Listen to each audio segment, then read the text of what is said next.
from the Indian Coast. I hope I am audible to you, Commandant sir. You are very much audible, sir. Wonderful, wonderful. Great. So we have all the eminent speakers with us, sir. We'll start in next 2 minutes. I would just like to point out here categorically the support that we have received from the National Disaster Management Authority, the Economic Advisory Council to the Prime Minister,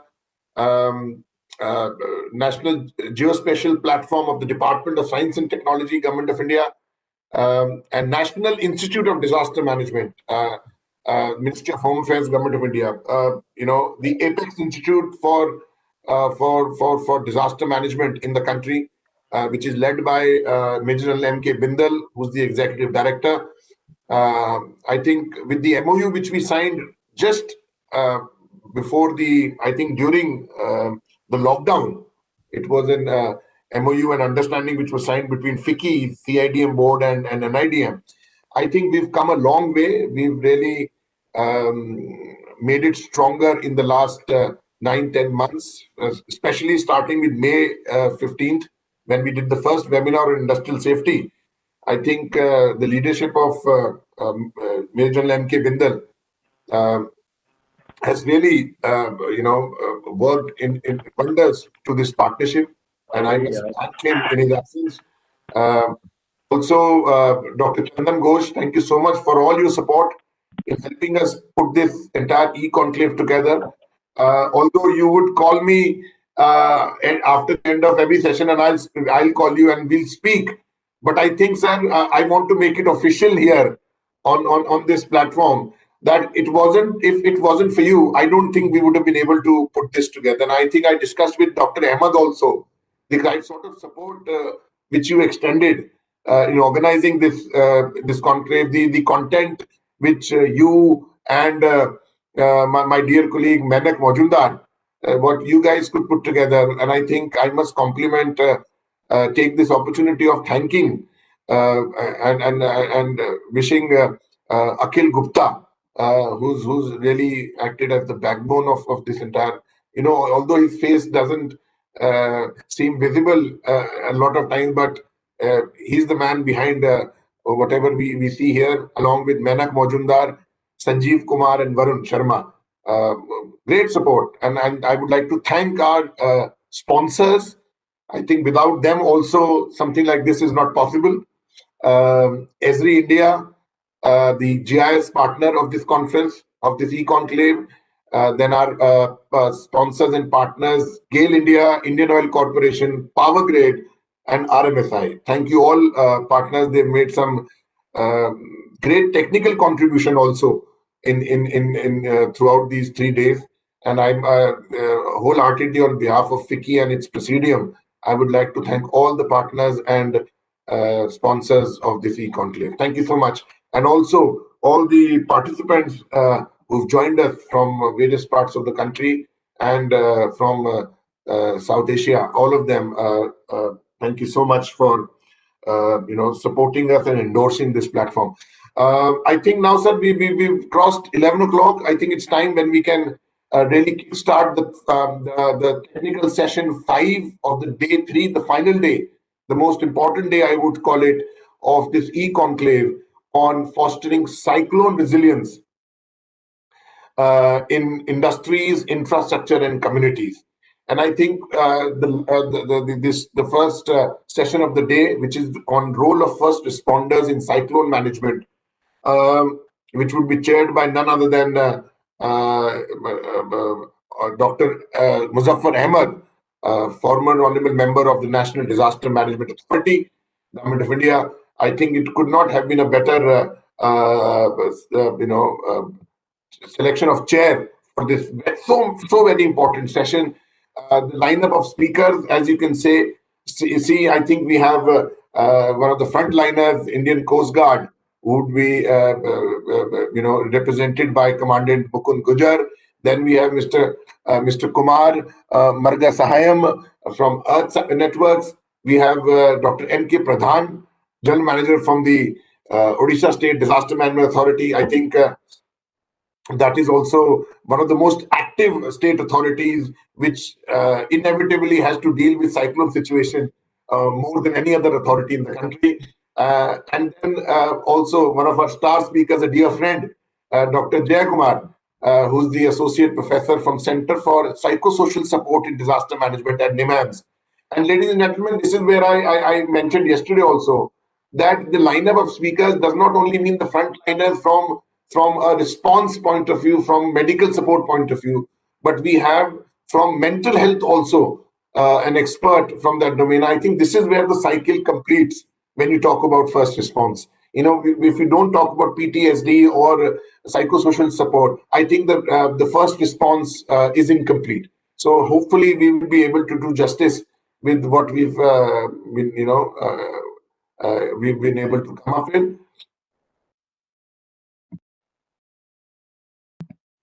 So on that note, I would now request Dr.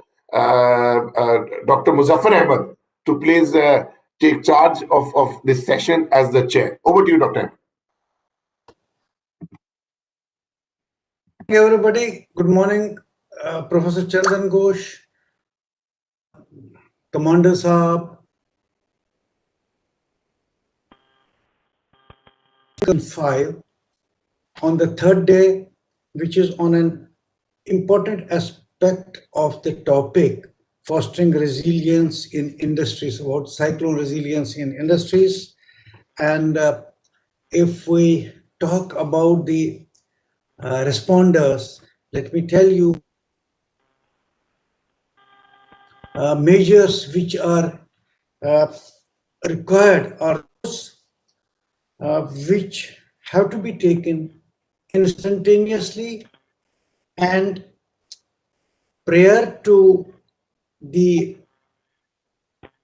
warning received for cyclone in an area, and aim in limiting the injuries, mortality, and loss to infrastructure, loss to our livestock, and also communication.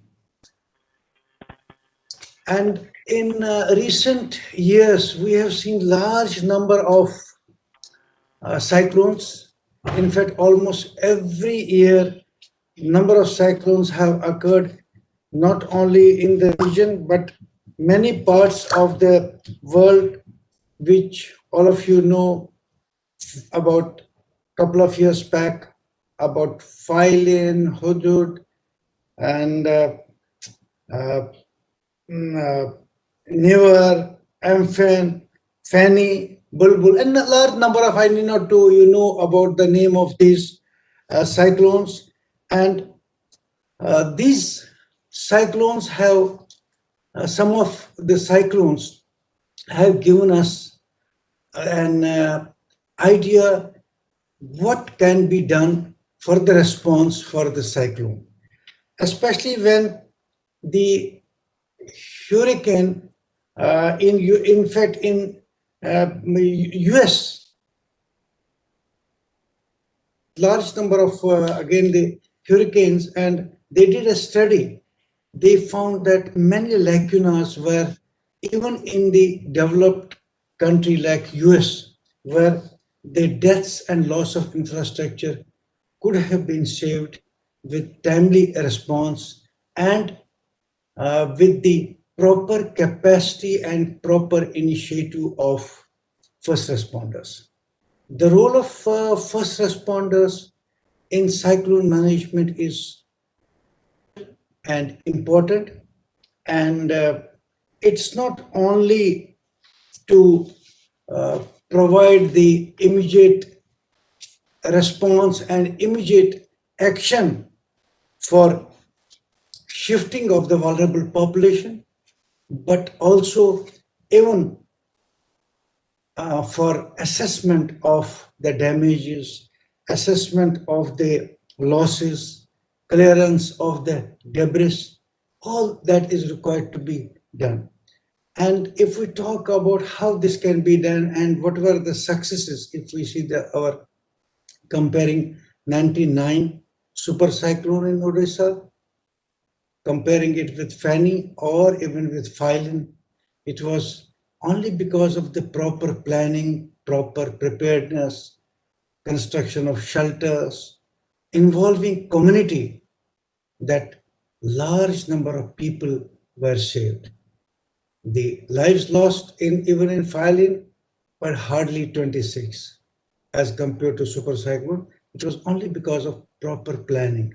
Similarly, in the areas of coastal areas of Tamil Nadu or even in other countries, with proper planning, the role of responders in bringing their and upgrading their capacity has been a great success and has been a great success in managing cyclone and providing adequate response before, during, and after cyclone. And now, friends, without losing much time, we have five speakers in this session, important, who have tremendous experience, whether it's in the from Coast Guards or from an important topic which was mentioned, which Dr. Jai Kumar will be talking on psychosocial support. As every disaster or every emergency or any calamity, it leads to a lot of stress and psychological trauma, not only to the community, but also even to the responders, which has been seen that even the trauma which responders face, psychological trauma, they need also psychosocial support, for which Dr. Jai Kumar, our friend, will be talking in detail. So I'm sure your contribution in the presentations will uh, give us the uh, proper, rather what has been done and what can be done for the response, and what will be the role of the first responders. And we have five speakers as per the program, and I think every speaker should limit to 10 minutes so that we have adequate time for discussions, and so that the participants can also have clear their question and clear their doubts if they have any. Thank you very much. Thank you. Thank you so much, Dr. Saab. Ladies and gentlemen, that was Dr. Muzaffar Ahmed, who is the former member of National Disaster Management Authority, Government of India, will be chairing this session. Dr. Ahmed, just for, although needs no introduction, but I would like to share with the audience that Dr. Ahmed was is the former member of NDMA, a status of Minister of State, highly experienced. He has looked after industrial disaster management, mitigation, earthquake, and other important subjects at national level. Dr. Ahmed has been instrumental in formulations of more than 8 national guidelines. He is recipient of Dr. B.C. Roy National Award by the Honorable President of India. And Dr. Ahmed has written more than 6 books on disaster management, and he has represented India on many national and international forums. Now, I think the first speaker of the day, I would like to request Commandant Mukund Gujar from the Indian Coast Guard to please take on from here for his presentation. Before he formally starts his presentation, I would just like to share a few lines on introducing Commandant Gujar, who's presently serving at the Coast Guard headquarters in New Delhi in the operations division, has over 20 years of experience in various class of ships, a specialist in navigation and air direction. He also specializes in search and rescue, a global maritime distress service system. He was selected for the coveted World Maritime University of the United Nations, and he pursued his master's in maritime safety and environmental administration, representing Indian Coast Guard and India. He bagged the gold medal at world level. His interests include maritime law, risk management, policy formulations, and operations. With that immense experience behind him, I think we are looking forward to a very interesting presentation on as the first speaker from the first speaker, Commandant Gujar. Over to you, Commandant Gujar, for your presentation. Dr. Khan, can you please unmute your mic? Thank you, sir. I'm audible. I hope. Yes, you are audible. Yes. So thank you, sir. Thank you for the nice introduction. And good morning, sir and gentlemen. I'll be starting my presentation. My topic is disaster risk reduction in maritime communities. And I'll be sharing my screen starting with the presentation. And if somebody can acknowledge if they're able to see the presentation. Yeah, Can it you is see the loading. presentation? It is loading, Commandant Gujar. It is loading. Yeah, we can see it now. Yes, we can see. We can see this.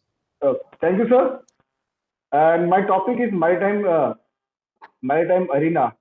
So, as a short prelude, as most of you be aware that oceans are the most dangerous workplace on the planet. Commercial seafaring was considered as second most dangerous occupation in the world, whereas deep sea fishing was the first. The peculiar nature of the ocean involve complex for mitigation and response and have manifold risks. Therefore, the entire concept of maritime disaster management assumes greater importance when we see in the arena. I will be steering my presentation to the waypoints as flashed on the screen, and as told by the chair, I'll try to speed up the thing. The international nature of shipping, transbound of the vessels and the fishing boats, and different nationalities and responsibilities of different nations, which are mostly driven by commercial priorities in the maritime sector. It requires an integrated approach involving the military forces, the peacetime force like the Coast Guard, the government agencies, stakeholders, and other bodies. When it comes to the doctrinal philosophy for disasters on land, usually the first response is expected from the local administration, the individuals, or the NDRF or GRF, whereas the military forces respond as an aid to civil authorities. They have their reserve manpower and they are better equipped because of the communication and the skills and the trained manpower and the systemized approach. Whereas forces secondary role in practice, however, they generally become the first responder owing to their presence in the area. The Coast Guard Authority also responds in the form of assistance to civil authorities. We know the cyclone vulnerability of the Indian coast, and few of the tenets are flashed on the screen. In sum, the Indian coast is deeply vulnerable to the climate change, and the audience knows it why. Coming to the maritime disasters, the maritime disasters can be classified as natural in the form of cyclones and tsunamis, whereas man-made disasters are as flashed on the screen. The India's location is strategic but equally vulnerable. And if you allow me, I will try to see the India from a maritime perspective. The major sea lanes of communication pass very close to the Indian coast and also close to our island. The right inside picture, sir, you can see how dense is the maritime traffic around the Indian peninsula. India's maritime trade is 95% by volume and almost 70% by trade. The other statistics are on the screen. We also have far-flung ODAs, that is oil development areas away from the shore, as well as our far-flung islands. These areas pose a typical challenge of mobilization and sudden response. In sum, I would say that any oil or chemical spill can be disastrous not only for the ecology but also for the overall economy and livelihood of India. The vulnerabilities further compound in the form of surging cruise tourism. Our oil energy exploration is extended farther and much deeper. You can see one picture I've presented where in Cyclone in December 18, oil rig Olinda Star was tilted and it needed correction. We also have ambitious port-led development plans like Sagarmala, and as a large peninsular nation, we have a air traffic overseas, which is shown on the right picture. All of this development increase likelihood of maritime incidents and the corresponding need for disaster risk reduction in all our endeavors. The safety of fishermen at sea has remained one of the most acute vulnerabilities owing to the modest regulatory measures, almost unregulated construction standards, low safety consciousness, and meager penal action. The absence of long-range two-way communication with the fishermen and adequate MCS present the fishermen at sea as one of the most vulnerable entities. Besides this, their socio-economical vulnerabilities also place them at high risk.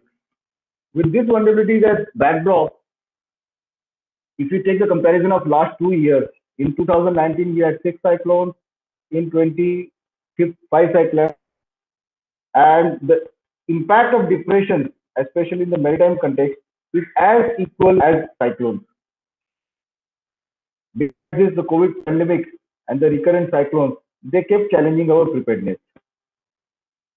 So I would like to present through a small case studies very briefly how we went about to bring about a change and reduce the disaster risk overall presented to the maritime arena. I will be selecting a cyclone. Hello, I will be selecting a case of cyclone Amphan. Am I audible, sir? Yes, yes. Please continue. Yeah, because I had some click. Cyclone You are Amphan. audible. You are audible. Please, Yeah, please go ahead. yeah. Uh, Cyclone Amphan culminated as an extremely super cyclone which crossed Bengal in May 20 and impacted the entire east coast. The sheer number of fishing boats, as flashed on the screen, numerous important ports, and the oil development areas were vulnerable. Whereas on land, whereas on the land, damages of over 100,000 crores and 72 lives noticed. At sea, we had nil lives or no major accidents. I will brief how this was possible through a case study. What we did. The Coast Guard Operations Center monitored the weather very closely. A low pressure developed on 26 April with in this area that is south of Andaman and subsided on 5th May. Again, it developed on 11th to 13th May and we augmented our response. Contingency meetings were held with the coastal state and we activated a complete response, bringing all units on high alert. Daily, there were 4 to 5 ships and 3 to 4 doniers, which were persistently for over a week, warning, alerting people, getting them back from the sea. The Coast Guard also operated remote operating stations to broadcast warnings in local languages. We also augmented the navigational telex, that is NAVTEX, and the international safety net, so that any passing merchant vessels assist the fishermen or they can be told to take shelter. Through our MRC, that is Maritime Rescue Coordination Center, we validated communication and also alerted the neighboring MRCC so that in case of any Indian vessel is there in distress, it can be helped. The fisheries authorities were persistently persuaded to account for all the fishing boats. In fact, they were our people who went to the fishing harbors to take an account to assist them. We also requested the port authorities to clear all the vessels which seemed vulnerable. Social media, print, television, radio were utilized. Oil rig operators, they are large in number and they can be catastrophic, were warned and also the movement was monitored. The Coast Guard augmented 20 disaster response teams almost 2 weeks in advance to assist the civil administration. See, this is one of the warning how the video is showing in local language they are shepherding. There were almost 37 ship days and 46 hours of clocked, and 67 merchant vessels were cleared. And despite all the efforts, there were 174 fishing boats which required shepherding. Even after the landfall, we kept 3 ships ready and they were sailed out immediately on the landfall along with a helicopter and 4 Donier sorties to search and scan the area for any damages or any vessel distress. A feedback mechanism was maintained throughout pre and the post landfall to ensure that there were no lives lost or any life in distress was responded. At the same time, our own safety, the Coast Guard assets were also vulnerable as they were operating under cyclone area. That was also protected. So, what was the guiding principle? What led us to this to shape our and realign ourselves with the DRR policy? We kept the 10-point agenda of the Honorable Prime Minister. I will not further upon it, as we all know. This was kept as a guiding principle, and each of the points were further developed in the form of a realization. From a policy perspective and the regulations, what we brought about the change. The lessons learned from the OFSI, Fani, and other cyclones were incorporated in our local SOPs, that is, the SOPs for Coast Guard. The SOPs for cyclone preparedness were revised and updated with each cyclone. The need for SOPs of marine casualty was also discussed at the highest level, that is, Maritime State Maritime State Council, which is chaired by the Honorable Shipping Minister. And subsequently, SOPs for marine casualty and responsibilities of each stakeholder was evolved and made into the practice. If hiring of emergency towing vessels was persuaded with the Ministry of Shipping, and now we have 2 emergency towing vessels in the position on the east and western coast for any emergency. Risk reduction measures and provisions were introduced in the MS Bill and National Marine Fisheries Bill as a part of the forming committee, and we ensured that the provisions are entered into the bill. We also refined our positioning of Coast Guard assets, especially in the April-May season, that is pre-monsoon season, so that they can be at fast disposal. Mock drills and contingency meetings are in progress and they have been now regularly held in the month of April-May for revalidating procedures. Coming to the procedure, we adopted an impact-based planning and assessment. What we meant by impact-based, that is weather impact-based, risk assessment for this prior and post, targeted community interaction program, vulnerable fisheries where addressed fisheries authorities were requested to account, and clearance by the port. Integration, as I already told, validating of the communication networks per monsoon every time, improved coordination at grassroots level, and enhanced cooperation by our countries. In order to leverage the technology as a long-term measure, the Coast Guard augments INSA, that is Indian Ship Reporting System. It's a computer-based rescue reporting coordination system where the rescue coordinators can identify ships in distress. Distress alert transmitters were developed along with ISRO. These are low cost and they help in identifying and locating fishing vessels in distress. Search and rescue edit tool, short form SERT, was developed along with INCOIS to help the rescue identification and location. We also encourage the use of mobile apps in the form of Spoonbill and Sagra, where the fishermen can log in and enter their details. Shaping change is a very gradual process, as the chair also mentioned that getting community on board is one of the most important facets. And that is why we are continuing with our community interaction programs, which contributed immensely in bringing safety awareness in the fishermen community, the coastal community, because they generally have livelihood dependency issues, so they prioritize commercial aspect rather than the safety aspect. So we started targeting the children and the ladies, which can bring more responsibility onto them, get sponsors for them. So far, sir, we have conducted more than 8,000 CIPs all over the India. And this program has been successful in shaping the behavioral change amongst the fishermen. In order to bring in the mass rescue operation coordination, we liaise with the respective coastal states to formulate a contingency plan for medical emergencies or mass rescue in case of a aircraft ditching or big disaster. Fishermen safety measures were persuaded so that they can carry mandatory gear, and awareness was spread on technical based applications. SAR workshops were organized, that is search and rescue workshops, in each and every state and union territories. I would like to present a small case study, MT New Diamond, sir. It will just take 5 minutes, followed by a video. This vessel is a very large crude carrier, MT New Diamond. She was on passage from Kuwait to Paradip and was carrying almost 2.75 lakh metric tons crude oil, sir, for IOCL Paradip. Can you imagine 2.75 lakh metric tons? There was a major fire on board this vessel of Sri Lanka on 3rd September. Coast Guard was the first responder. Then we could manage to send our ship within 5 hours, which was very crucial for fighting the fire. Why this was important? Because just with 1,000 metric ton crude filled in Mauritius, a national emergency was declared, and they're now facing an acute economical crisis.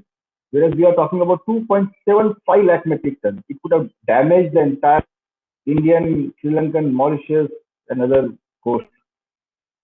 We deployed some ships, 3 aircraft, and we launched a coordinated operation Sagar Araksha in coordination with the Sri Lankan authority.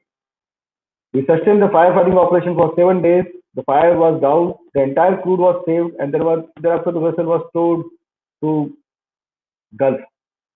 The operation displayed India's commitment and the Coast Guard capability towards maritime environment protection.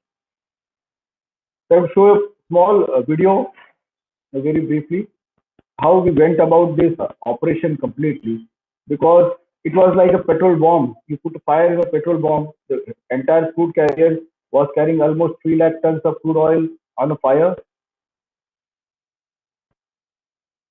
Our men braved and embarked on the vessel to connect the tow, and the ships were operating so close, they were risking themselves because any explosion could be disastrous for the Coast Guard ship as well.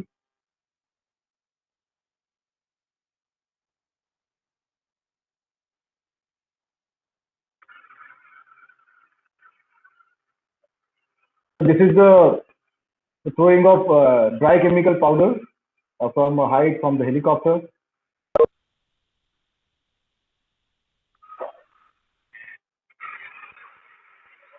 You can see how closely the ships were operating, and they were at the risk of explosion also. This is the explosion, the recurrent explosions which took place.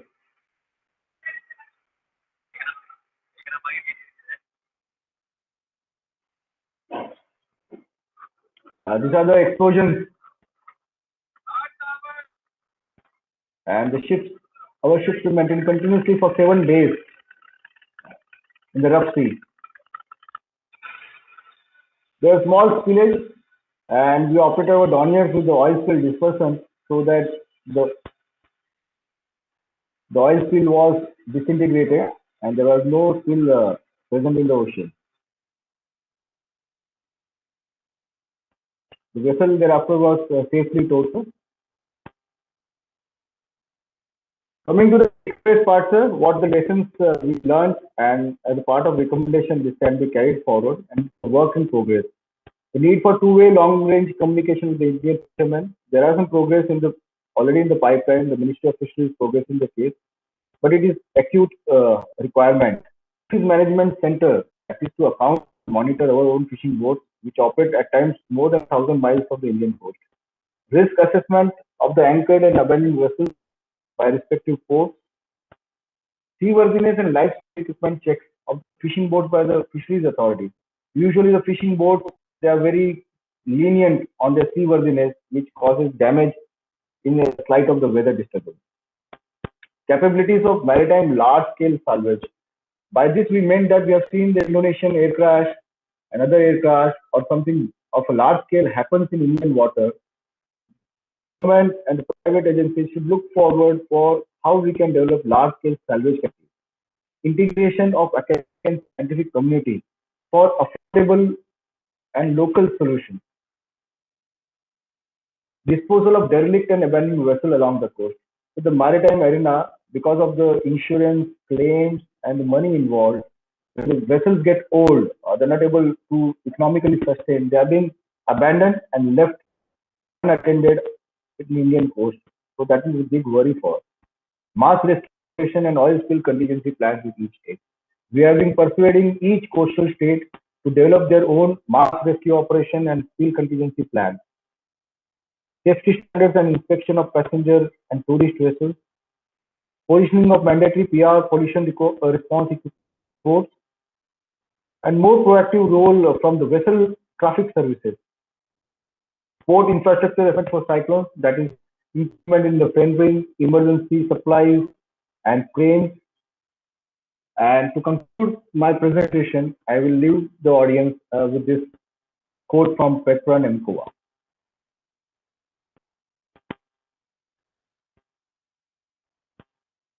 Thank you, sir. I'm done with the presentation.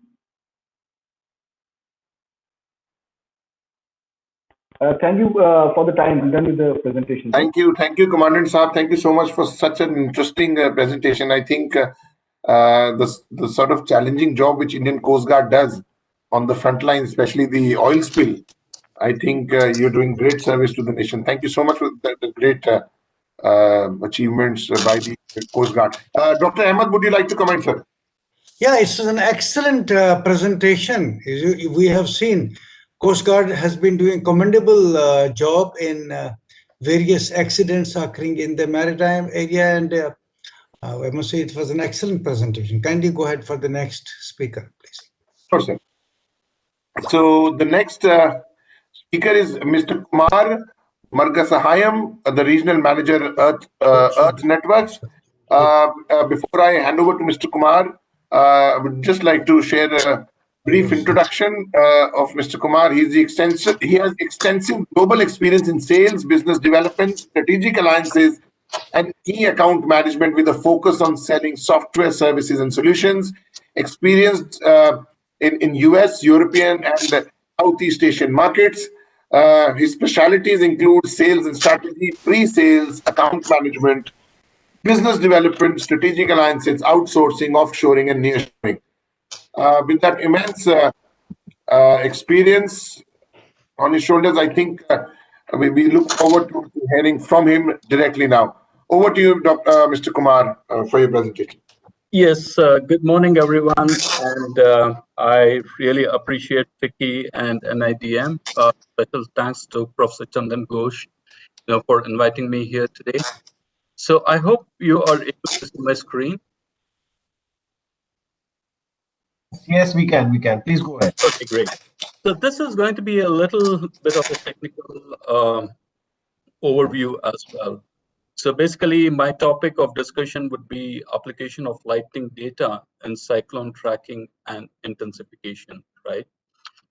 So here's a brief agenda.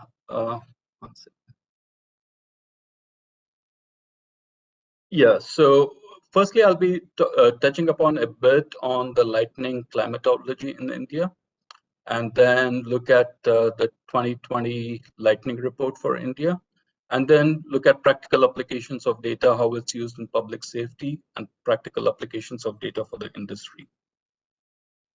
So just as a brief introduction, I know my name is Kumar Margasayam, and I manage the international business development for Earth Networks across Asia. So just a preview to the lightning climatology. India, of course, is prone to a lot of lightning, and there are at least over 2,000 people who die every year due to lightning, right? So this is the lightning detection in India in comparison with LIS, which is the lightning imaging sensor, is satellite-based sensor satellite launched by NASA.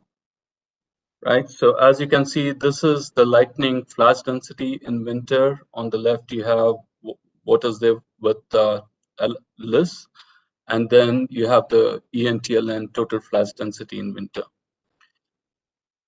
Now, very interestingly, as you can see, the flash density rapidly increases during pre-monsoon, right? Typically, that's also the time when you have a few cyclones hitting India. And then during the monsoon, the flash density is less, as well as post-monsoon, you have, again, you can see a spurt of lightning activity. This data was from 2017 to 18, but over the subsequent years, you can see more of flash densities on the eastern coast. Now, this is basically our ground-based lightning sensor network that we have deployed in India.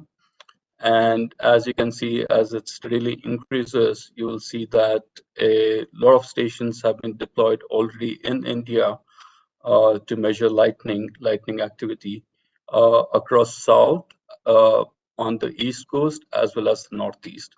That's primarily because we work with many state disaster management authorities, including ones in Kerala, Andhra Pradesh, Karnataka, Odisha, Bihar, Assam, West Bengal.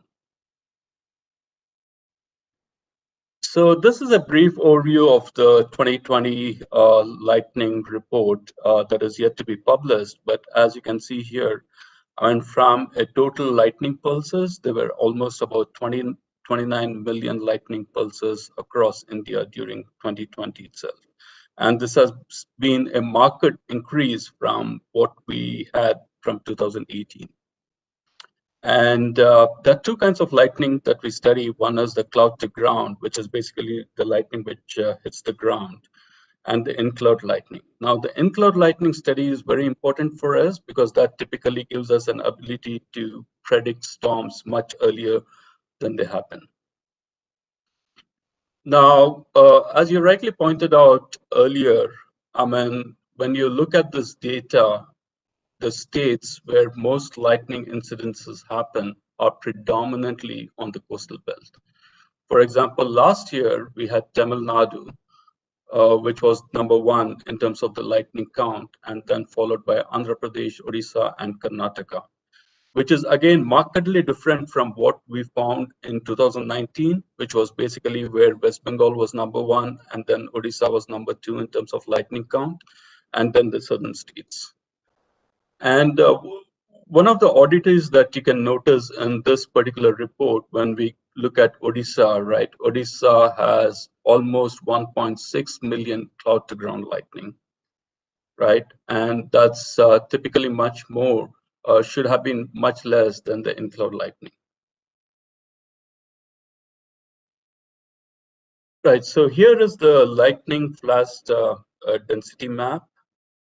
So as you can see from this map, it's basically the southern and the coastal, the eastern belt, which has more of lightning incidences.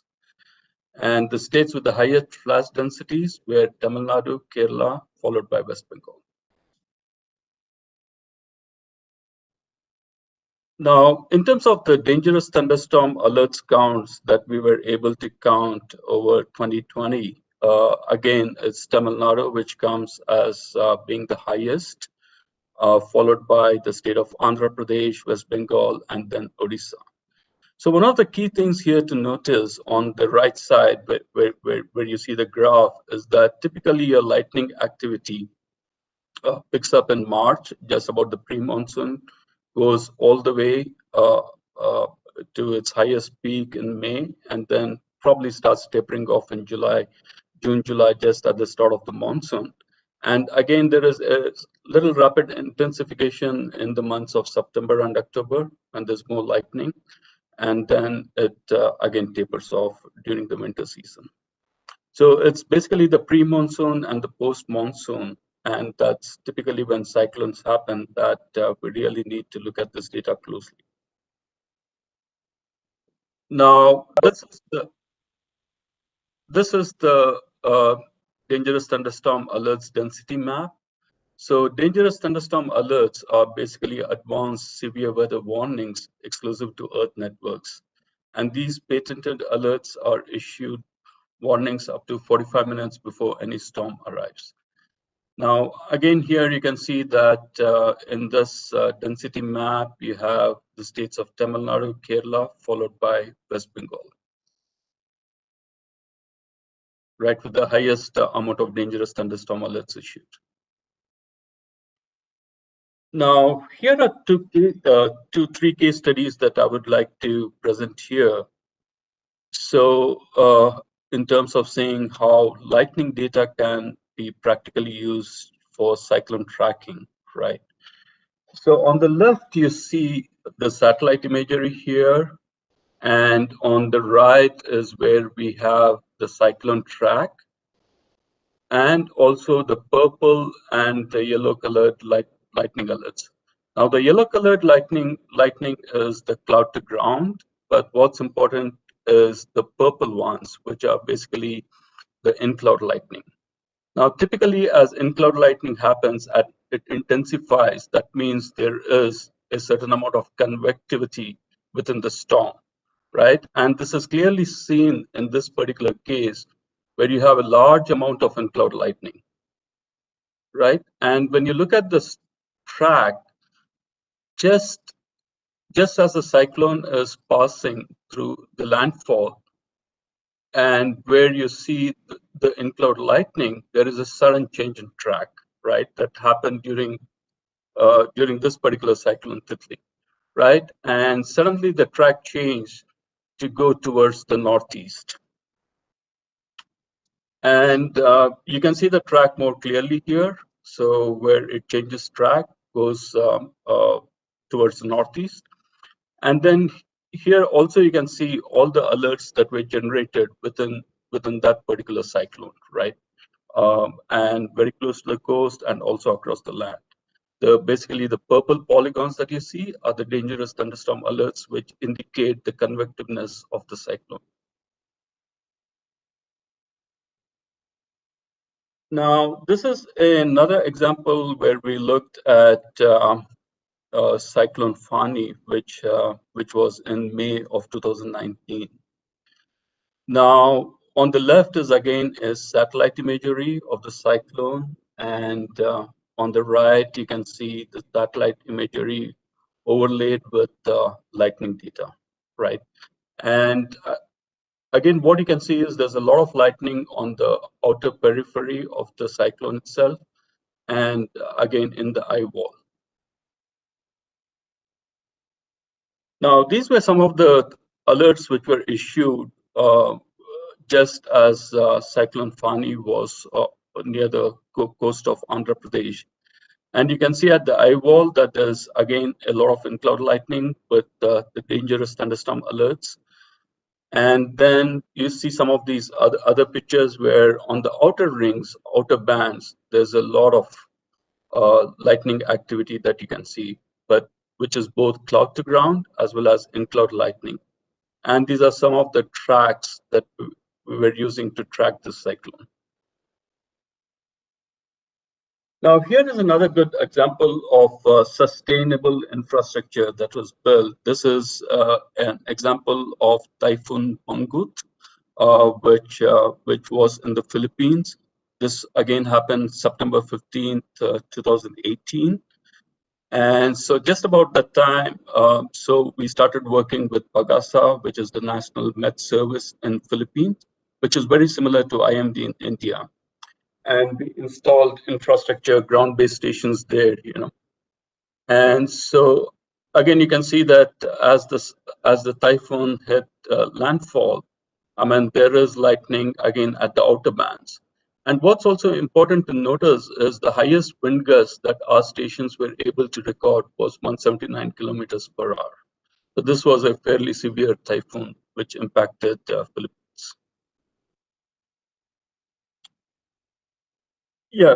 So coming again back to this, so we work with first responders, basically in terms of issuing public alerts and warnings. So we work with them right from sending messages through WhatsApp, flash messages, SMS, or mobile alerts, to working with very closely working with the State Emergency Operations Center, and also deploying newer technology, like for example, the outdoor alerting systems. Now, there are several uses of this data. Primarily, our data is a number of times used by energy and utilities, not just transmission and distribution, but also renewables like wind, primarily from an operational perspective, and to be well prepared for any storm impact that these industries may want to get prepared for. And similarly, we extensively work with airports also.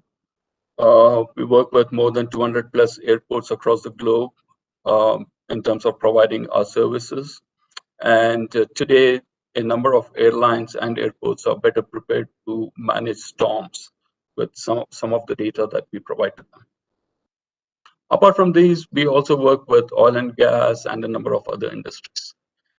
So in summary, what I would like to say is that lightning data coupled with satellite and radar imagery can most effectively be used to track cyclones and predict any rapid intensification or changes.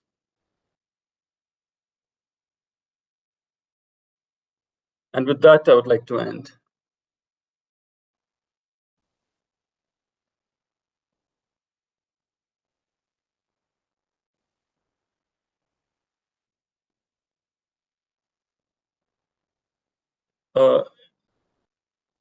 Hello.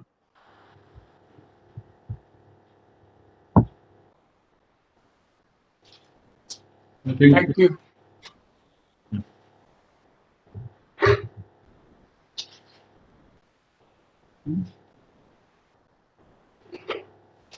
Is that the work? Hello. Hello. Yes, Professor Chandan. Yeah. Thank you for a very specific presentation that uh, you have been providing all these services and taking care of. I think Chairman sir. Yeah, Dr. Ahmed, are you there? Any comments on presentation from Mr. Kumar? I think Akhil, we No, I lost don't him. think there is any, now it has got stuck up, but I don't think there is any problem as such. Yeah, okay. Okay.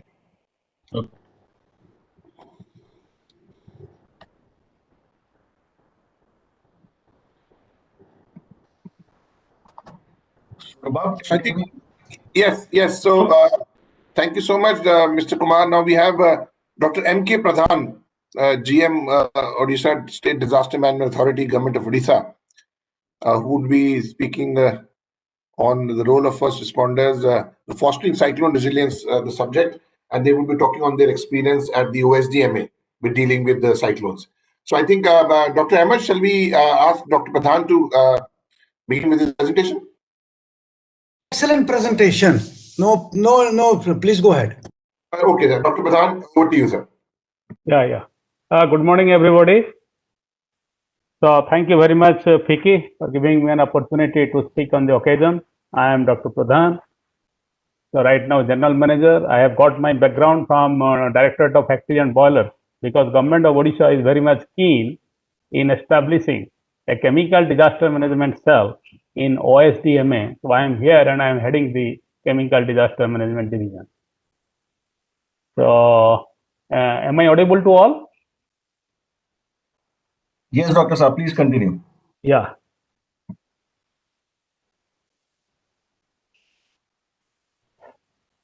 So you see, if you look into the history of Odisha, the impact of cyclone in Odisha, there are tropical cyclones that are associated with devastation, resulting in enormous loss of life and property during its landfall.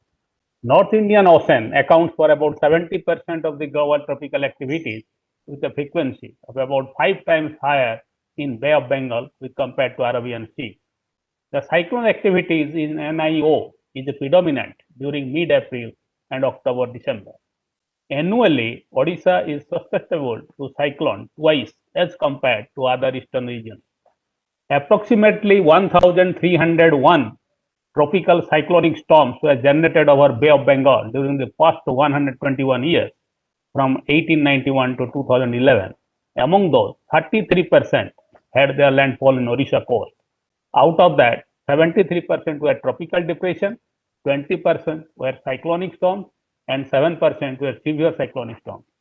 The 6 districts in the state of Odisha, namely Balashur, Bhadrak, Kendrapara, Jagatsinghpur, Puri, and Ganjam, stretching over 480-kilometer coastline, have been categorized as the high-risk zone according to the Vulnerability Atlas of India. You see, these are the cyclones in the recent past. The year of landfall in 1999, you must be knowing the super cyclone. The wind speed was 300 km per hour and 10,000 dead. In 2013, the extreme severe cyclone Phailin, wind speed was 250 km per hour, death toll was 44. I am restricting only to Odisha.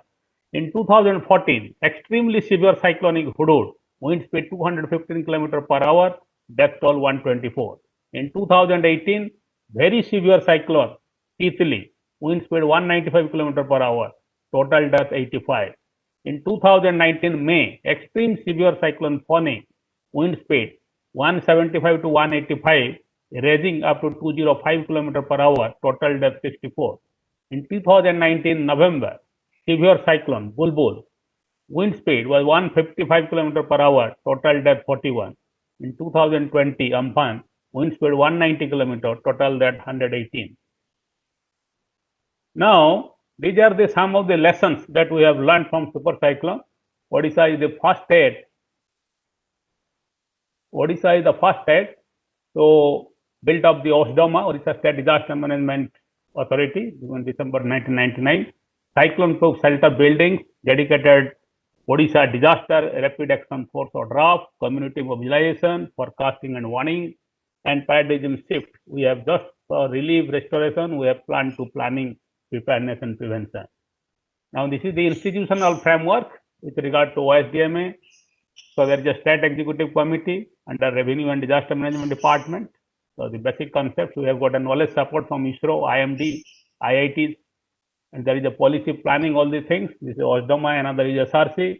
And there are district disaster management authority. We are having presence in block, gram panchayat and village level.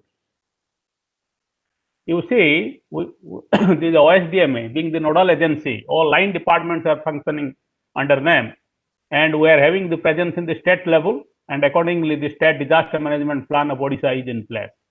Now, in different departments, it may be the works department, it may be the revenue disaster management, it may be the health, every department in government of Odisha, they are required to prepare their disaster management plans, and everybody have prepared.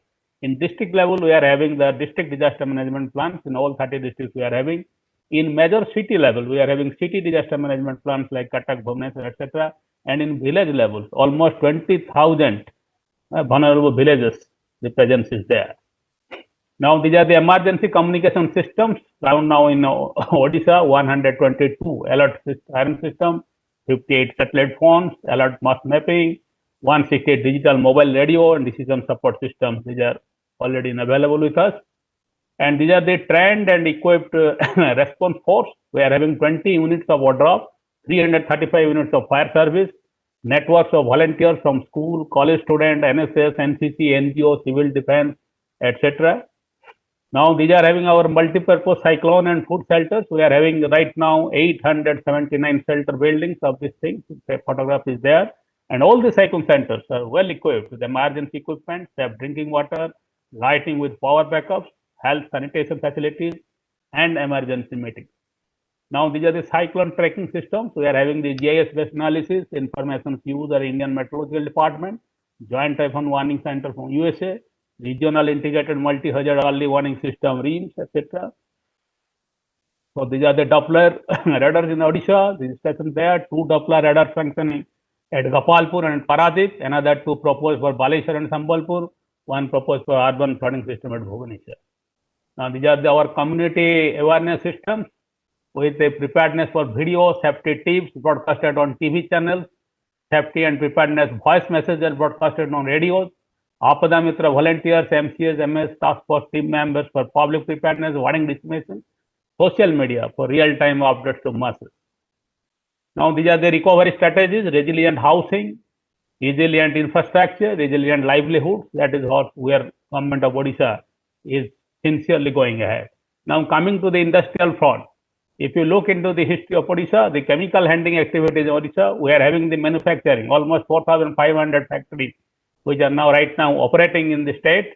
Out of that, major accident hazard units have been identified to be 35, and the hazardous units under section 2CB category factories are 699, where there are chances of chemical accidents in the shape of fire, toxic release, or explosion. We are having isolated storages, almost 40 in number, and there are also transportation of hazardous chemicals on road, rail, air, water, and even underground pipelines. In Odisha right now, the underground pipelines are total 2,257 kilometers. Out of that, crude oil is 270, product line is 1,130 kilometers, gas line is 857, and it is under progress. In the figure, you can see the map of Odisha. I have categorized the most industrialized districts in our state. Now, these are the hazardous chemicals which are used in the state, like chlorine, hydrogen, ammonia, LPG. These are the number of MAH units, 2CB categories, and the nature of hazards which can take place. Now, if you look into the quantity wise, like chlorine, ammonia, all these things, we can look into the district Jagatsinghpur having around 1 lakh ton million ton of ammonia stored, and which can create havoc in case of any leakage. Now, I am showing you one of the specific case study. They looking into the different districts. Out of the 30 districts in the state of Odisha, there are 13 districts where MS factories are available. Out of that, Jagatsinghpur is the only district where there are 8 MS factories, starting from Paradip refinery. We are having 2 major fertilizer plants like PPL and IFCO, having a capacity of 50,000 metric ton of ammonia inventory in each factory, coming to 1 lakh million ton. And in case of any leakage, it can spread up to 7.5 kilometers of the periphery. This is the bird's eye view of the IFCO Paradip plant. Just I am giving that how government of Odisha acts in case of a cyclonic disaster with reference to the industries are concerned. As you know, industries are vulnerable for a chemical accident in the shape of a fire or toxic release or explosion.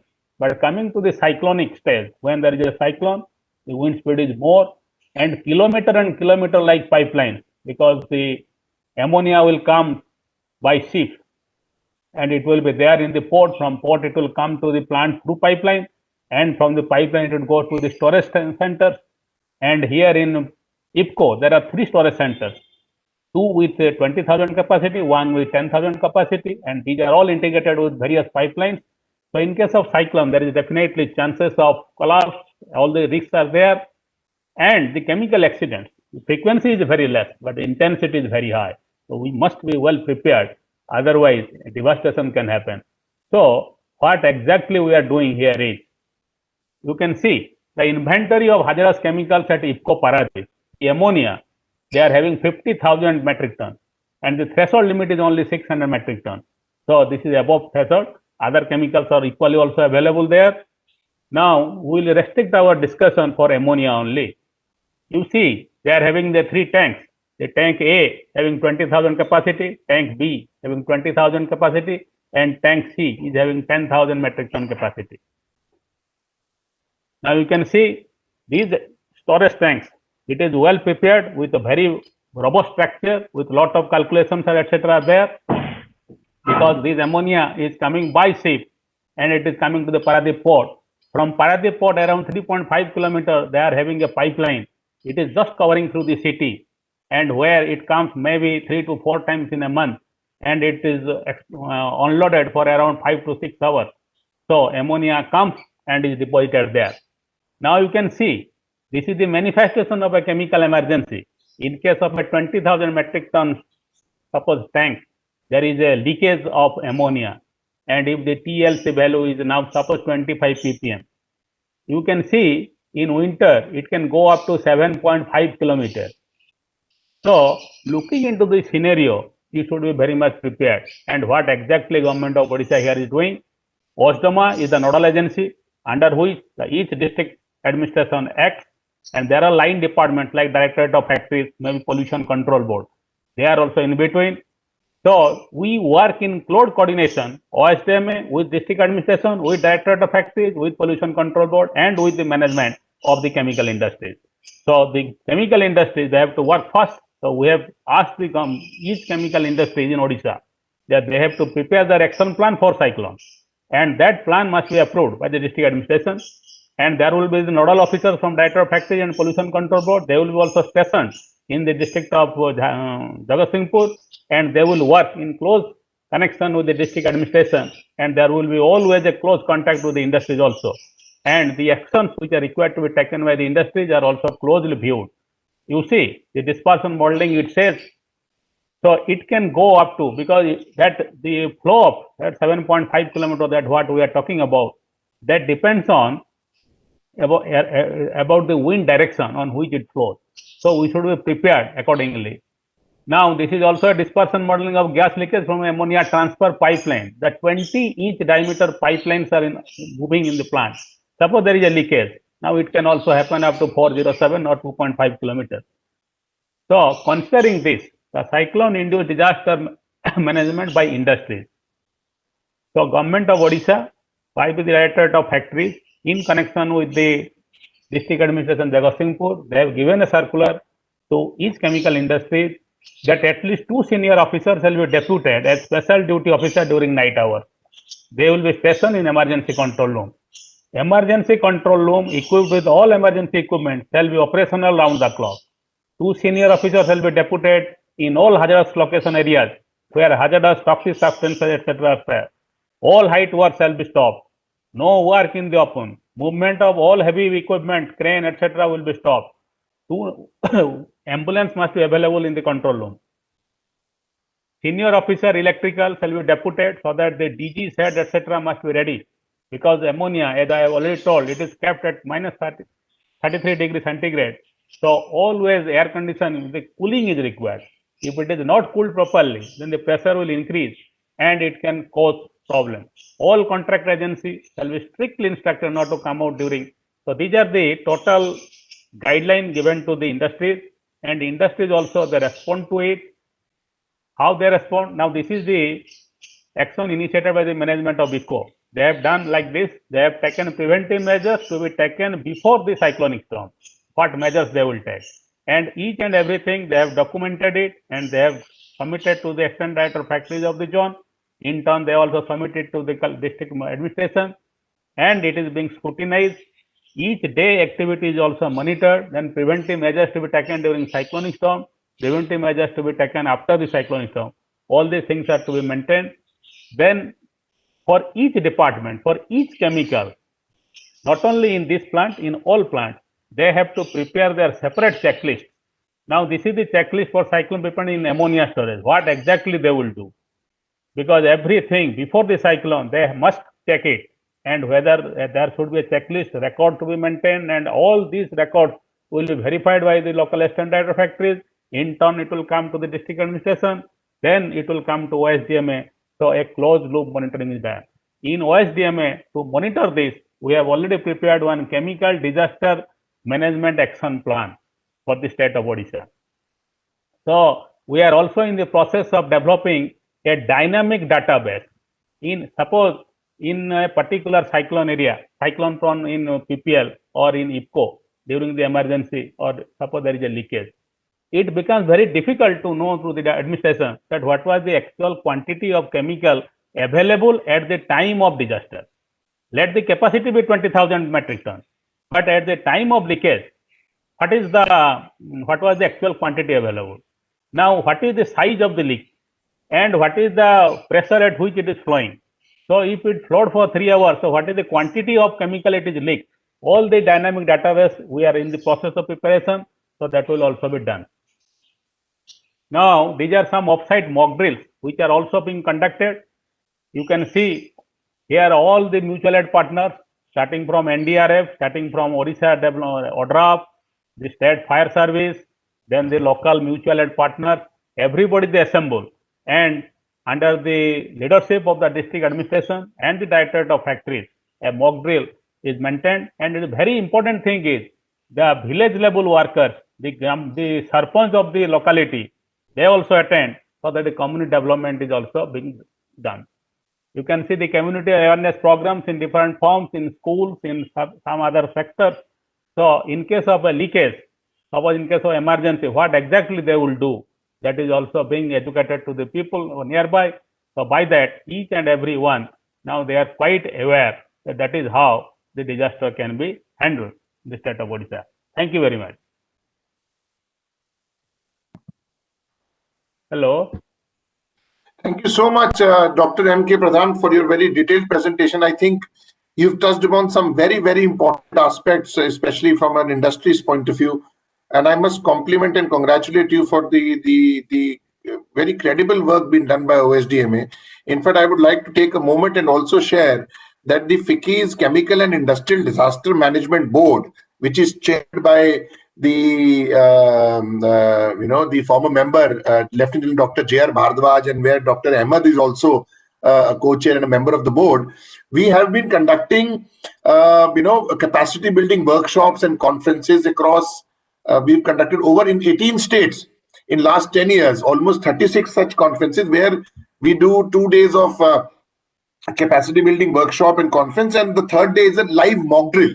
So from Sikkim to to Kerala, to Ahmedabad and Chandigarh. We've done it in all cities, and we would very soon be writing to you as well, that we know to OSDMA, and then we could perhaps work on this aspect, because you're so actively involved. We will write to you, and probably we'll work together to build better capacities in the various districts where chemical industries are situated in the state of Odisha.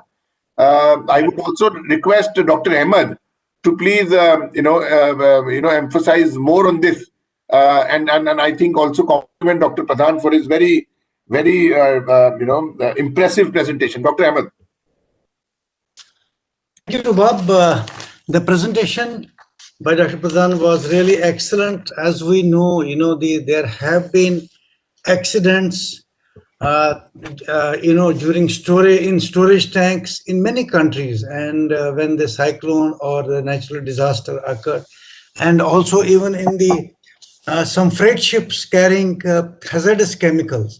So we have to be prepared, and we have to take all the precautions and have the necessary plans for timely action, what was mentioned by our friend from the Coast Guards. How they had been there. That is, the Coast Guard is the nodal agency for our country for any maritime accident occurring, and how they have acted in various accidents in the past from time to time. And also what Mr. Pradhan has mentioned, especially the ammonia, which is stored and even transported from one place to other in our country, poses a risk. And we have seen some accidents in our country as well, and I'm sure the timely action and planning is going to prevent these accidents, especially during catastrophes and cyclone. And I think this was an excellent presentation. And yes, Dr. Ahmed, in fact, I recall that we conducted the CIDM conference in Bhubaneswar, Odisha. I think it was 2016. Yeah, and Dr. Pradhan was also there. he was there. 18. Sorry. 18. Yes, 18. Yeah. So you were also a part of that that entire conference. Yes, from the director's office, from the industry, from the directorate of industrial CIF office. Yes, boilers. Yes, thank you so much, Dr. Pradhan. We're really thankful for taking our time. Thank you. And sparing your thoughts and experience from OSDMA's perspective. Thank you again. Go to our next speaker now, Dr. Jayakumar C, who's the assistant professor and coordinator of psychosocial care, and he's also part of the new center which has come up of psychosocial support in the area of disaster management. I'm sure he would talk about that also during his presentation. Dr. Jayakumar is part of the faculty at NIMHANS, the apex mental health institute of the country, with more than 18 years of experience in psychosocial care. He worked in all major disasters which have affected the country in last 2 decades. He's a former senior consultant with the National Disaster Management Authority on psychosocial care, and coordinated the guidelines on the subject. Currently part of Dr. Shekhar, a legend in his area of work. For the past 2 decades, Jayakumar has been working closely with Dr. Shekhar as well.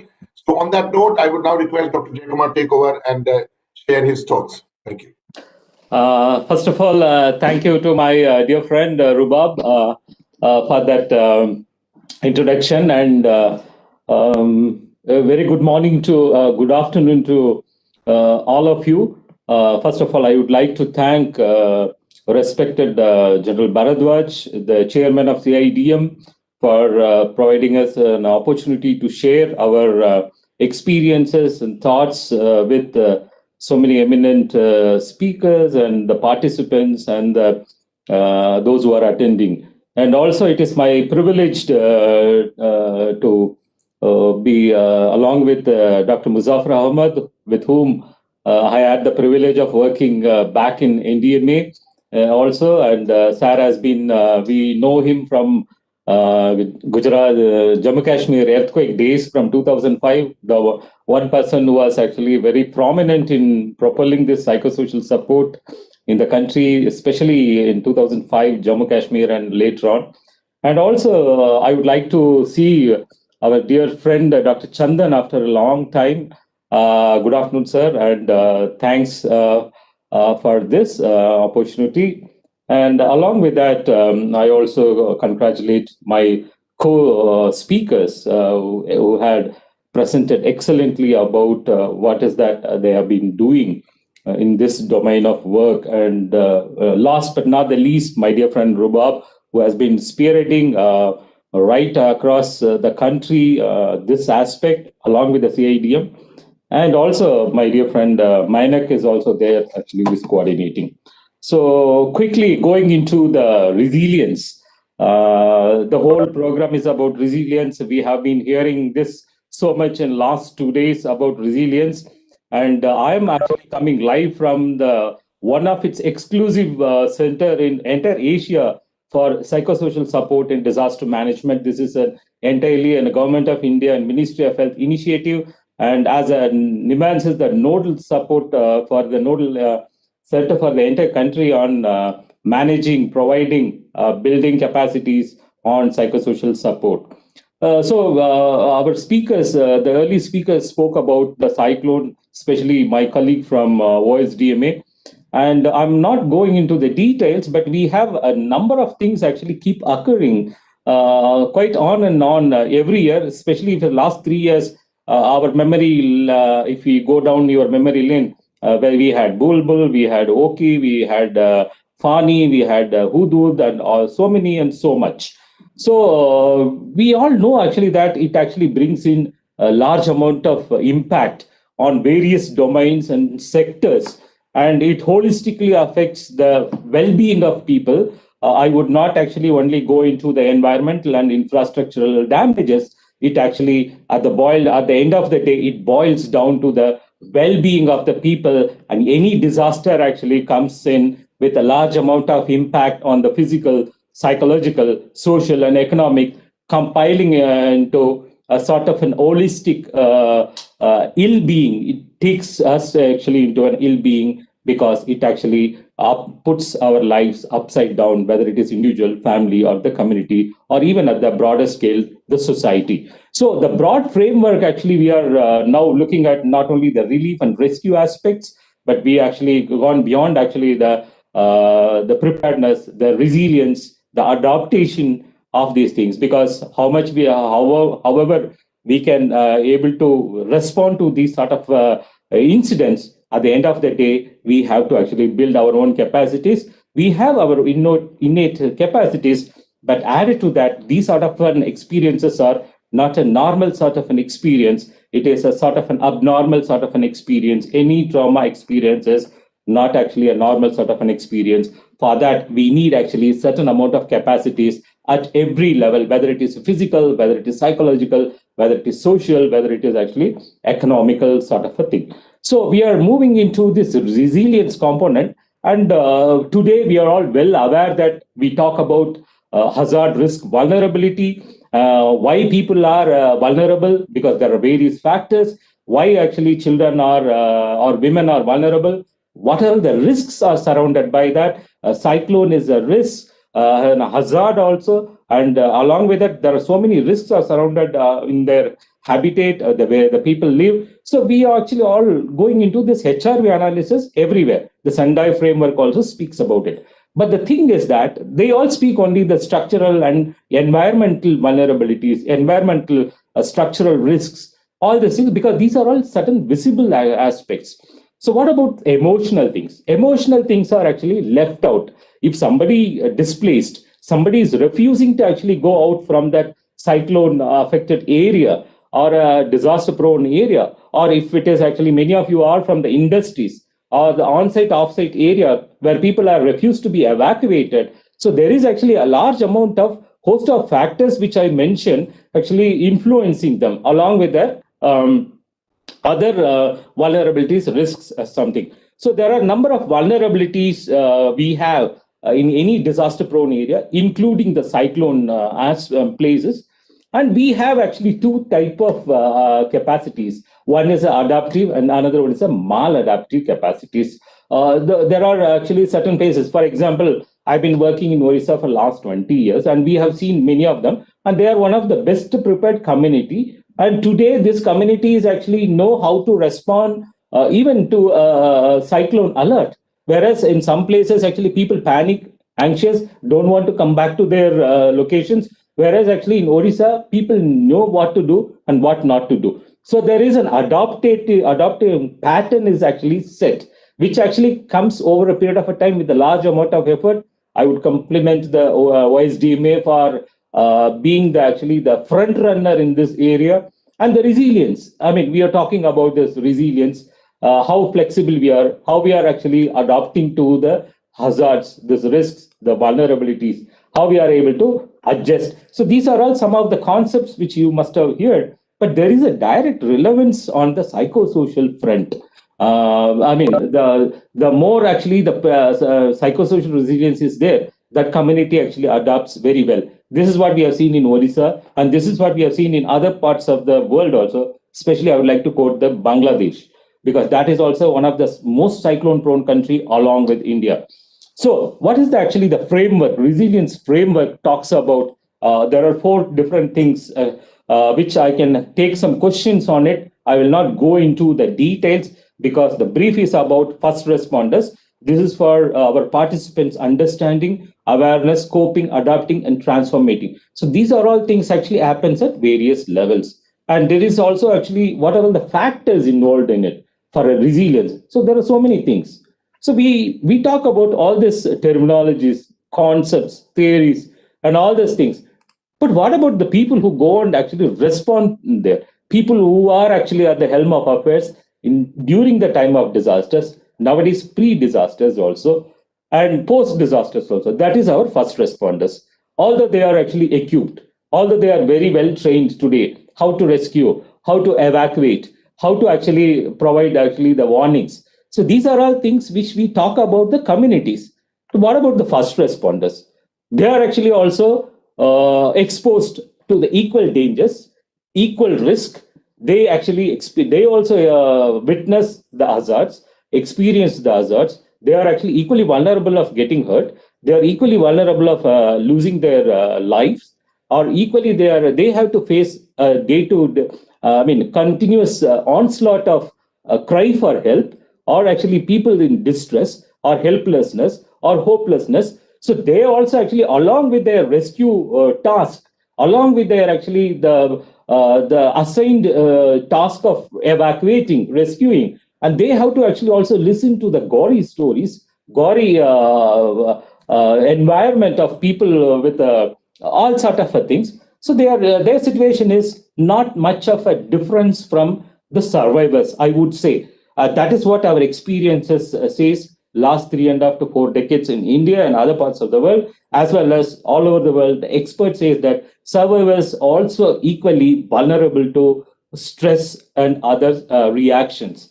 So how they actually have that resilience, and why? The impact is actually that, first of all, any of these cyclone sort of a work, the first responder job is not a normal sort of a 9 to 5 job, and the suddenness and the enormity and demand is huge. As the chairperson rightly pointed out, that humongous nature of resources, effort is required on part of first responders in an event of a cyclone, which we have seen in 1999 and other things. And so multiple challenges other than rescuing, other than providing the information and awareness, and dealing with their own loss and painful experiences. So these experiences are traumatic experiences, not actually in a sort of a normal sort of an experiences. So they're equally vulnerable, and their role is, even though it's time bound in an event like cyclone, whereas in some other disasters, the first responders role is actually goes a little more than, but the pressure is always there. So what are all the psychosocial impact on them? The fear and anxiety will be equally palpable in them, and there will be sort of an isolation, because people might have vacated or maybe vacating, but still they have to actually be there inspire and have to face the elements. And some of this they find, for example, from my own experience in various cyclones, people refuse to evacuate because they don't want to go away from their property, away from their cattle, or they feel very much protected in their own place, which is their familiar, been living there for the generations. So it's very, very difficult for them to convince them. So there will be an argument, there will be an irritation, there will be an anger on part of the first responders because they are tasked out and their CO or somebody has given them, they have to be evacuated. The administration has given them, this is the job, you have to do it. And this is what not only we found in Cyclone, we found in floods, Chennai floods. I've seen Chennai floods, Kerala floods, Jammu Kashmir floods, so many other places. People are refusing to actually go out, or people may be missing, people may be actually lost somebody. So they have to witness all sort of reactions from the survivors themselves. And also there will be multiple challenges, multiple instructions, multiple people groups working at the community level. It is not that easy for the first responders. And the loss of autonomy also. The local people will come and put large amount of pressures and change in the workplace and continuous demand also. Actually, the people, for example, I've seen in Srinagar floods or even in Chennai floods, people don't want to come down from the first floor or second floor, stating that our property is there, somebody will lift. The same thing I have seen in Hudud, the same thing I have seen in Bulbul, I've seen in the Oki. People don't want to. So it's very, very difficult for them. And inability to get serious results. Sometimes they have to go into rescue, providing all sort of things during the cyclone. So it may not be yielding a sort of an expected sort of a result. That also gives them sort of a frustration. And they are not also immune to any injuries or anything. So, and most of the times, these first responders, they actually go overboard in terms of this altruistic nature of providing care and thing in the people who are in distress. So they actually tend to forget, because usually these sort of things goes for longer period of a time. So this is one of our experiences. Today we are looking at how the first responders are looking at the resilience in the community. This is an HRV analysis which we have done back in Cuttack in Orissa, along with the ORDF, NDRF, Fire and Rescue Services. So usually this HRV is done on the, as I mentioned earlier, the environmental and structural aspect. We also ask them what is the psychosocial requirement of that community and among themselves. So they themselves highlighted this. This is actually an exercise we have done, Transact Walk, along with the key informant interview we have done it. So they actually equally undergo stigma, anxiety, and all sort of things. Actually, they equally undergo that.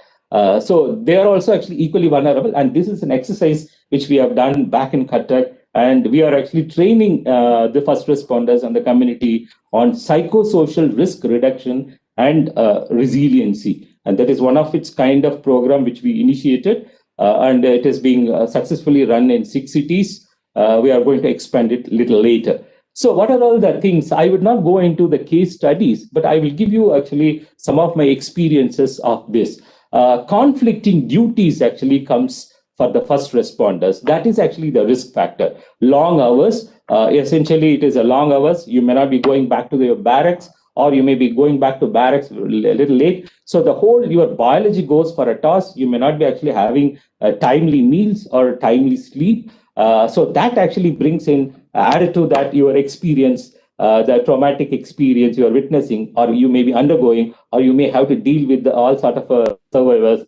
And added to that, this will actually accumulate your stress, and somewhere actually these all will act as a triggers for your stress reaction. And unfamiliar or demanding circumstances also. You may be having very short time, you may be having a very small resource, but you have to evacuate too many people, or the larger area of coverage will be there, you must have planned, as a person, you must have also planned your own individual personal family aspects. Cyclone came and it's all gone, no leave and all these things. In spite of that, first responders are actually trained for it, but it also takes a toll on you. And you may be also having health complications and dealing with the serious things, and not having enough information most of the time, this first responders goes into an area with a lot of challenges. For example, I have seen in my own experience back in Kerala, Tamil Nadu, Orissa, and other parts there, people come from, these first responders come from a different background other than the local SDRF, police and things. If they are coming from the national sort of an agencies, they don't know the cultural and the language and all. Chennai, this NDRF faced such a difficulty in communicating and convincing people. The same thing happened in, I have seen in Srinagar. The same thing I have seen in other places. So this cultural competence of this, the people who are into these sort of things also actually matters. That increases their stress level.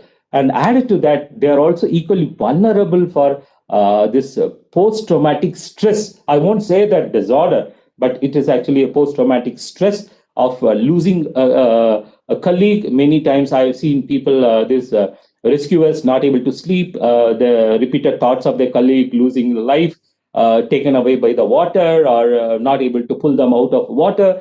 And these things actually going to keep lingering there, and it's going to bring them large amount of other sort of psychological symptoms, which may actually graduate into depression at the later stage. And also the compassion fatigue. They also actually comes with the compassion satisfaction, but also actually that the compassion fatigue. I mean, some places, for example, I've seen in Brahmaputra, the floods, every time the responders go there, but they are there for 2-3 months. So there is actually a fatigue. No, I mean, you every day you are doing this, and that actually leads into compassion fatigue. Later part is actually they call it a burnout. So added to that, not all is actually negative, but there are actually also certain protective factors, resilience these first responders have. One is their worthy uniform. Second is their training. Third is actually that their skills, their elevated levels of skills. Now they are being trained, and the personal and team capabilities. They also come like a team, like our commandant was telling the Coast Guard. I have seen them in many of the cyclones, and they're very well equipped, and they are up to the tasks. And we feeling the teamwork which they have done, and the sense of satisfaction, and all these things actually the protective factors. But many times in any of the post-disaster response mechanism in India, this resilience is actually one thing which is left out. For that, I congratulate and compliment the FICCI, the CIDM, and the organizers for taking up this most important, most touched topic in this conclave. So why is the responders' resilience is so important? First of all, they care for themselves and others, and they actually provide all sort of a support, include not only the rescue and other things, the being with them to be, providing them, walking along with them itself is a great psychological support. And they will be able to handle that immediate sort of a reactions from the survivors in spite of their tasks. So they have actually normally a good actually job satisfaction, and they also have the tools to support, and they are resilient actually there. So the mere presence of Coast Guard or NDRF or SDRF actually gives a lot of reassurance among the survivors, which was not there in the earlier stages. Today we could see that, and thanks to the awareness, the actions of all the agencies, ministries involved into it. So I'm just sharing some of these things, pre-deployment, what this first responders can do it. So there are a number of steps are there. I will not go into each and every detail of it. So I will share this PowerPoint with all of you. It's all simple only. It's not a rocket science, but that is actually need to be streamlined, systematized, and institutionalized in not only during the sort of disasters or cyclone, and post-disasters, as Commandant said, non-disasters times also. So during the deployment also, these are all some of the things you need to go. I'm sharing it. And NIMANS is actually having a full-fledged capacity building program for the first responders for everybody. So we have done for the both national level and the state level, including the paramilitary forces. We will be happy to provide that, not only for the first responders, even for the industries also. And Dr. Musafir Ahmed and General Bharadwaj is the two people actually who are the key proponents and took it to at the national level, at the highest level with the PMO and other ministry. And so the community resilience, which we talk about all these things, So what about actually for our own first responders? So the way forward is that 3 I's, I would say that integrate this component along with your trainings, incorporate it and insulate the first responders from make them stronger to face the challenges, and provide the psychological first aid skills, communication skills, decision-making skills. All these skills are important. At the end of the day, this is actually the promote mental health of the first responders. That is the self-care. No health is actually without mental health. That's what the WHO says.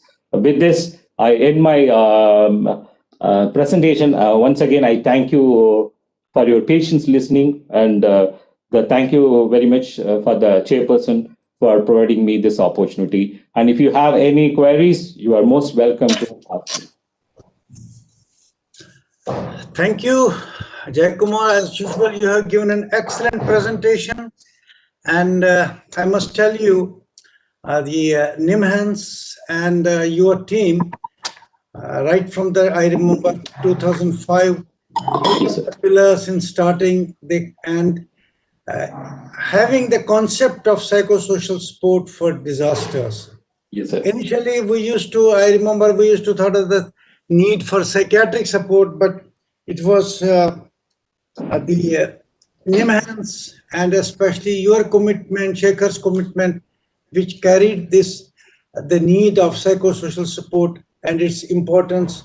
And I recall one report which was in Zimbabwe in the Cyclone Idai, that when they were doing the studies, after the cyclone in Zimbabwe, they had more than 70% of the population had told them that they remain haunted by the sights and screams of the people they were unable to save.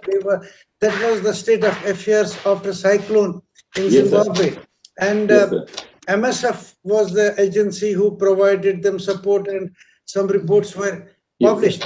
And what you mentioned about the psychological first aid, it's really important, and the time what we have been advocating that along with the first aid, what we do for the trauma care, there is need for psychological first aid, what we call, and also the need to build the capacity of the various workers working in the industries. Industries shall have to take up, the capacity for psychosocial support in their units for taking care during disasters, whether it's a cyclone or any sort of disaster. I thank you, Professor Jai Kumar, for your excellent presentation. Yes, Bob. If there are any now questions, I think we are on time. If there are yes, Dr. Thank you so much for your comments, and congratulations to Dr. Jai Kumar for the great work being done at NIMHANS and especially at the Center of Psychosocial Care and Disaster Management. Thank you, sir. You've been really, your work which NIMHANS has been doing for past so many years is very impressive. I think you are the flag bearer of the country as well as an institute. And I remember when I was with NDMA soon after it was formed in 2000, late 2005, 2006. The experts, the psychosocial experts from the US, they had come down for a review of tsunami response and how PTSD was dealt at that time, and they were so impressed with the way the Indian communities, in Tamil Nadu, especially Nagapattinam, had dealt with that situation. That from that onwards, the international conferences which were held in US and in that part of the world, they started, coming down to India and started hosting those international conclaves in India. They said because India is far better prepared as a community from a psychosocial point of view than any other community in the world. So I think a lot of credit goes to NIMHAMS for that, for being the backbone of this entire system. Thank you so much. I really appreciate. I would like to take this opportunity now. I think there are a couple of quick questions, Dr. Ahmed, with your permission. I think, as you said, I'll take those questions. Please go ahead. Yeah, please take those questions. But I think it's for Mr. Kumar from Earth Networks. What will happen to a lightning, to a flying aircraft during if there is an in-cloud lightning? It's an interesting question, Mr. Kumar. If you can hear us. Yes. So basically, on an in-cloud lightning, it should not have too much of a consequence, right? But the point is, when you have a lot of in-cloud lightning, that means you are going through convective storm. And a convective storm has a major impact on airlines because it causes turbulence. So typically, when you look at it, where you have the convective storms, airlines are asked to fly at least 15 kilometers away from that particular event.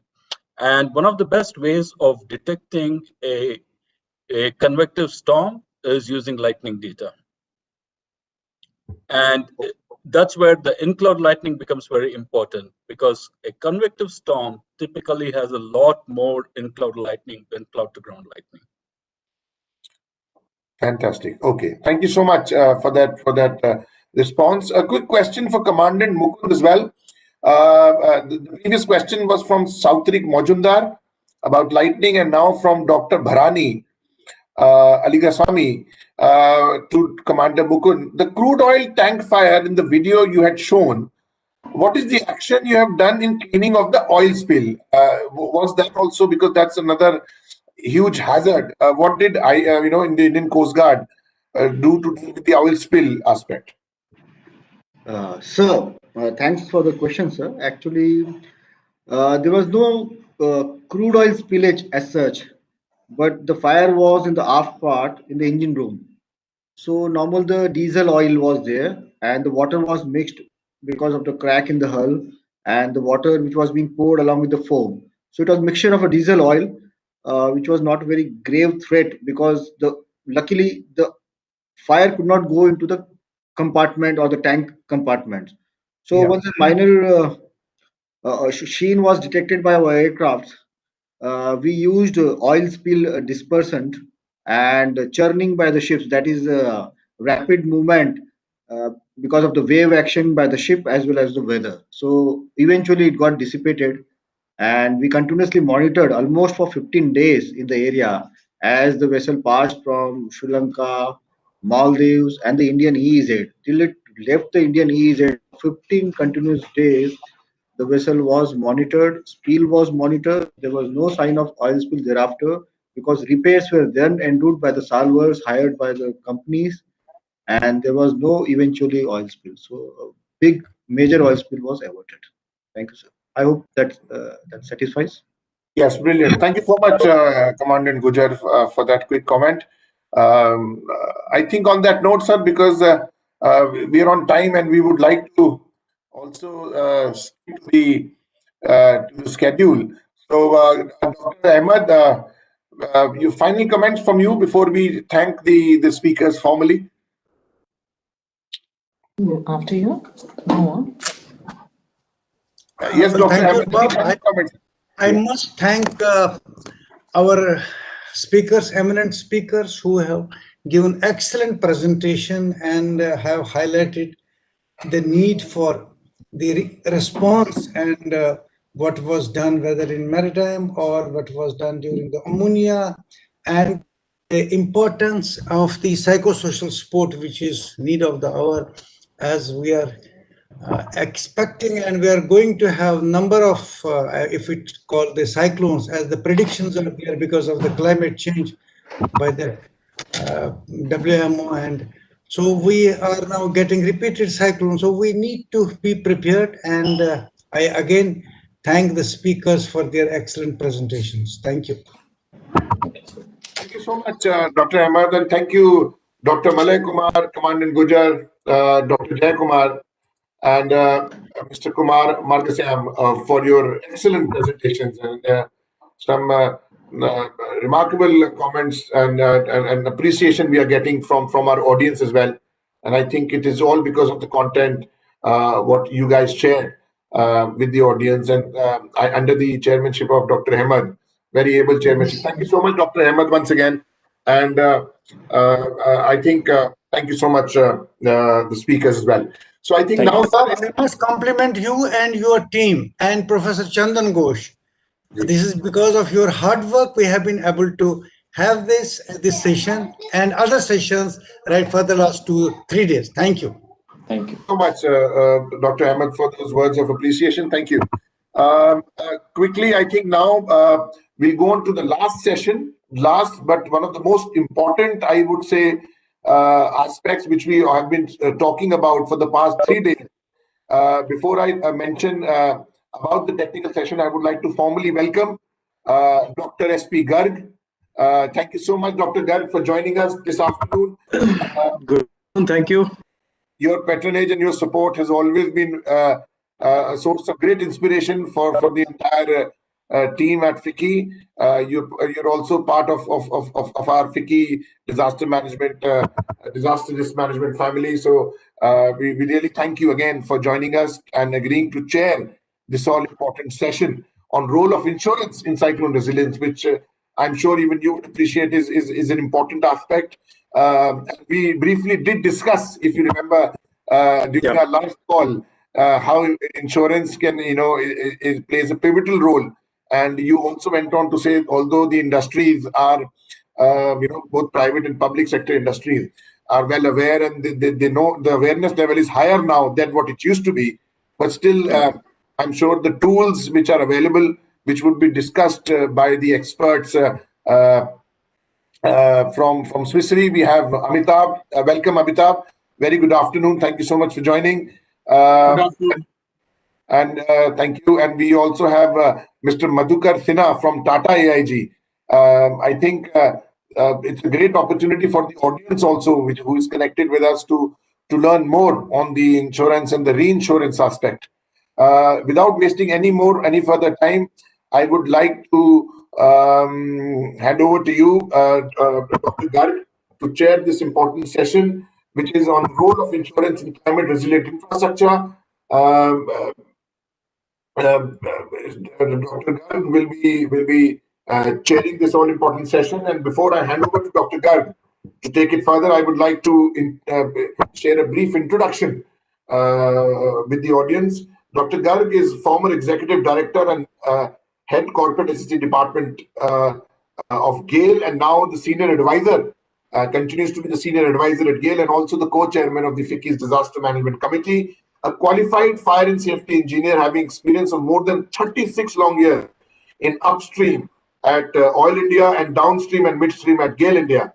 A recipient of President's Fire Service Medal in 2002, as recognized by GAIL and Ministry of Petroleum and Natural Gas. Dr. Garg is a doctorate in safety management in gas processing units and refineries in India from the coveted University of Petroleum and Energy Studies, Dehradun, one of the most renowned universities on the subject in the world. He has worked as chairman PNGRB subcommittee on revision of PNGRB regulations on ERDMP, which is the Emergency Response and Disaster Management Plan regulations, and he's running second term as the Board of Governors of National Safety Council in Mumbai. So before I hand over to Dr. Garg, I would like to acknowledge the presence of Dr. Sushil Gupta as well. Thank you so much, Dr. Sushil, for joining us. And thank you so much, RMSI, for supporting this entire initiative, along with our GS partners, Esri India, GAIL India, Indian Oil Corporation, and Power Grid. On that note, I would now request Dr. Garg to take over and chair this important session. Over to you, sir. Yeah, very good afternoon, and thank you for such an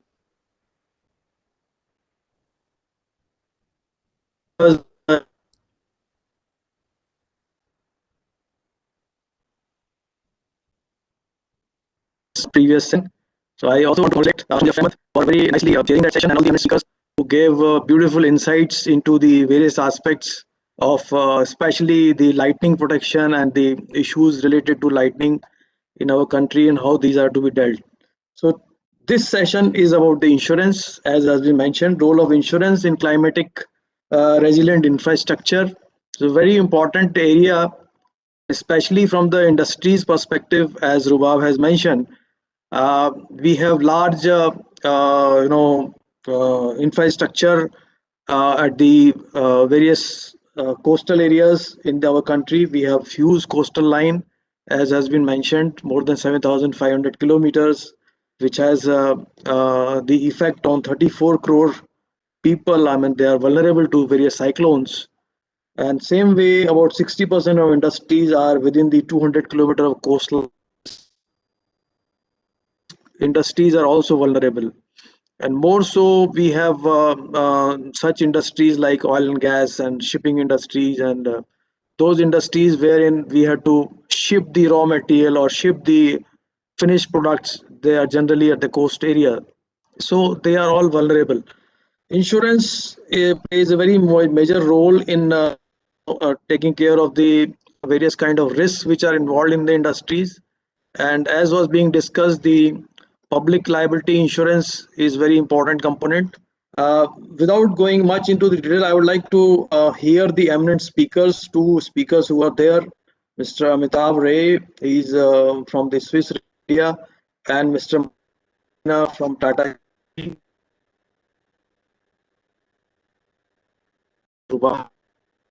And I had one question in my mind because these days with the advancement of the technology, it is said that you come to know about the impending cyclone almost a week before.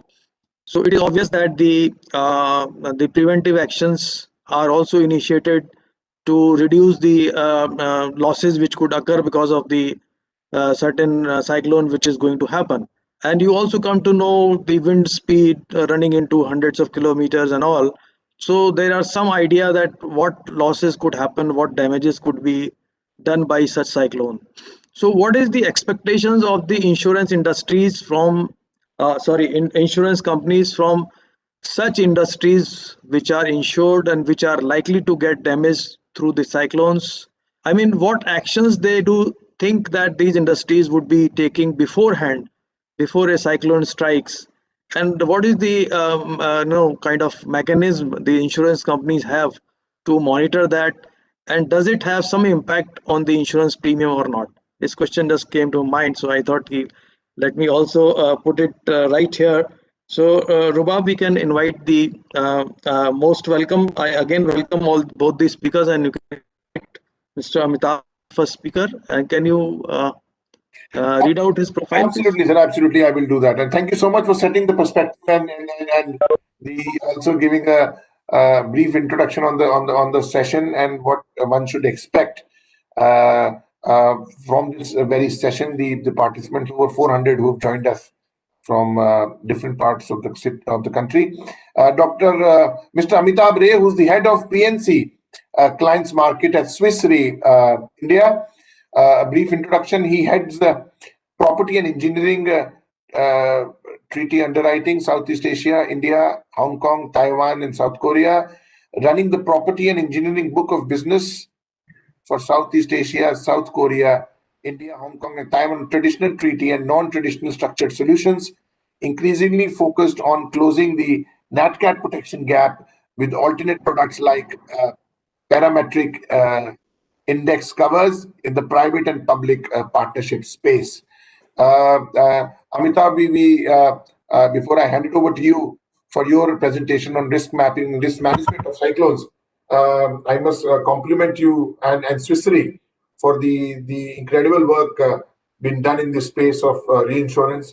And we would like to know more on how you are working with the industries and how the risk mapping and risk management of cyclones is helping the industries and the communities at large. Over to you, Amitabh. Thank you very much. Good afternoon, everybody. Dr. Garg, Dr. Ghosh, Dr. Gupta, Rubab, friends in FICCI. It's my great pleasure to have been invited and to say share a few slides today.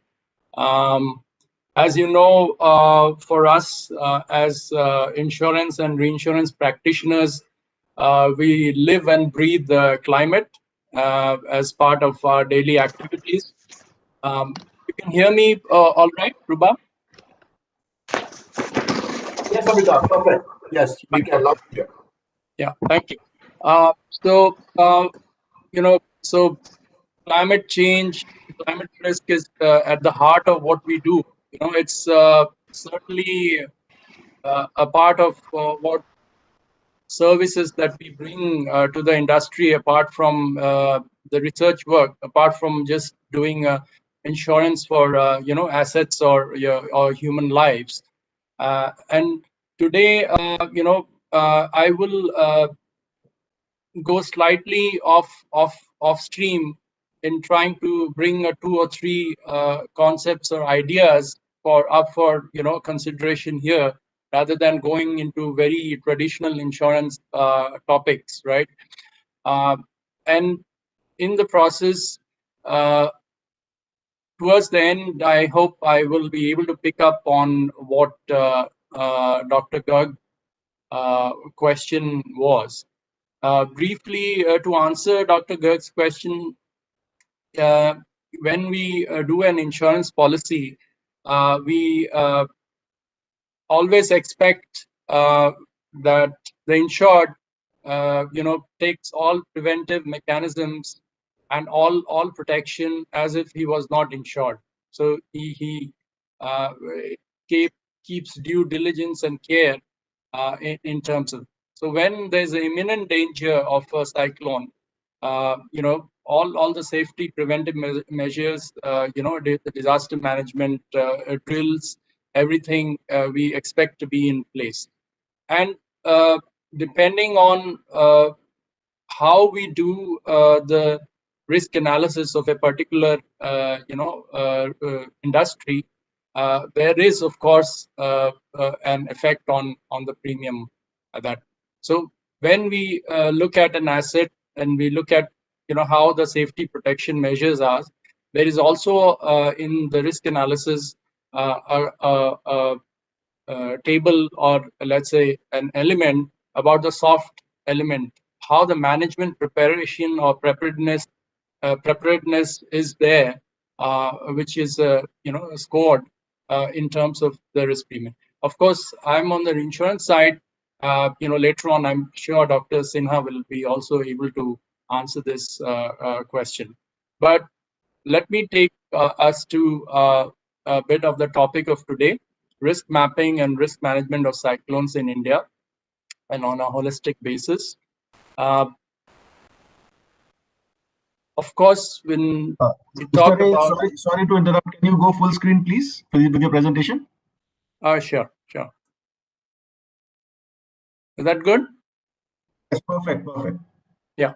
So I have these as our topics or subtopics that I want to talk about today. Cyclone risks and the need for better infrastructure. A thought how we should build climate resilient infrastructure, and some case studies, some points from around the world, how some of the infrastructure has been built, and what has been the role of insurance in the entire procedure. But first, to a little bit basics. We have looked at all the cyclones in the previous presentations, and I must say they were wonderful presentations. All the different cyclones that have hit the Indian coast in recent years. What we have on the left is just an example of some of the tracks, cyclone tracks, and you can see like a funnel. Most of it goes towards the West Bengal and Orissa coast. Although Andhra Pradesh, Tamil Nadu are fairly vulnerable, and we saw from the presentation from Orissa that about 33% of the landfall happens there. So that's just a statistic. we have to be, the nature of cyclones is, even if we know we can advance something is happening in the Bay of Bengal, for example, the track changes of cyclones at the last minute can surprise all of us, right? And it has happened in the past, in the recent cyclones as well, and will happen in the future, because the dynamics of the cyclone and its morphology, it keeps changing quite significantly, right? Now, we always concentrate on the eastern coast of India, and we should never, of course, forget the western coast of India, especially on the Gujarat side, is also vulnerable to cyclones, and we've had that example in the past.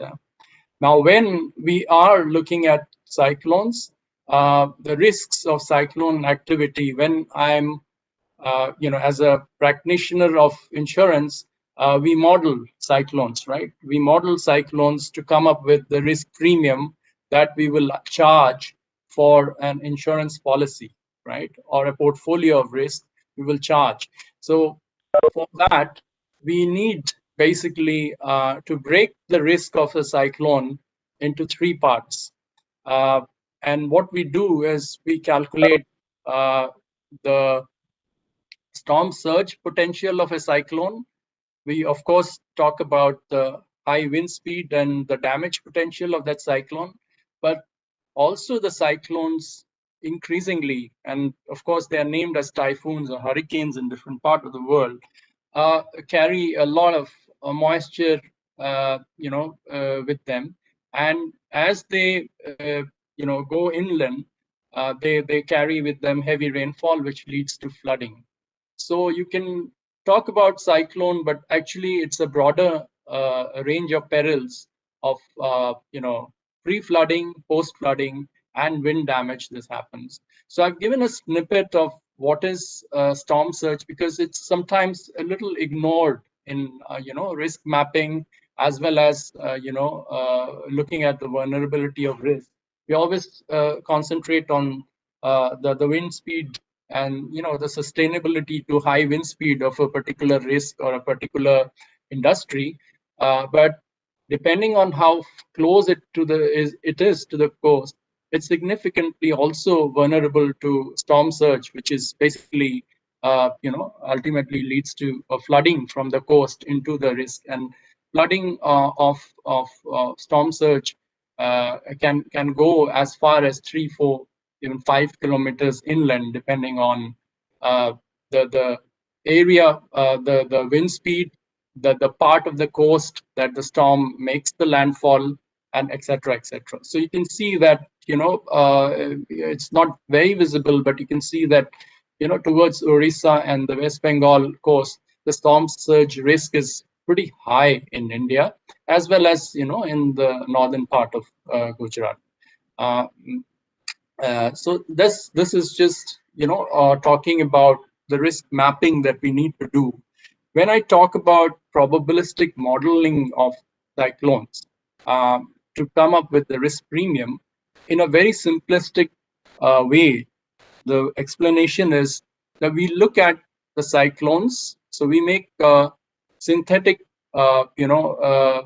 repository of cyclones. So we look at all the cyclones on the left, and we go back 100 years or 200 years. From all these events, we create also kind of what we call daughter events, and we create a synthetic repository of cyclones, maybe 10,000 or 20,000 or 30,000, with different probabilities of these cyclones that could hit the coast at some point in time. And then, and this is called the hazard part of modeling or probabilistic modeling. Then the cyclones obviously will carry, have each cyclone, one of the 10,000, each of the 10,000 that we model will have its own storm surge risk, its wind speed risk on the portfolio or on the industry, and it will also come up with the heavy rainfall subsequent to that. So we model all the three subparts of this cyclones probabilistically and synthetically, and that is one part of our entire modeling exercise. And then this is what's called the hazard part. The vulnerability part of the cyclone is what happens to the industry when you are hit with a storm surge or with a high wind speed of category 5 and things like that. What happens when there is post flooding, post storm flooding, and that's what the modeling is all about. So it's a very long exercise, and as practitioners, a model is only as good as how good it is able to predict the future. And today, due to climate change, our work on the modeling side has gotten even more complex.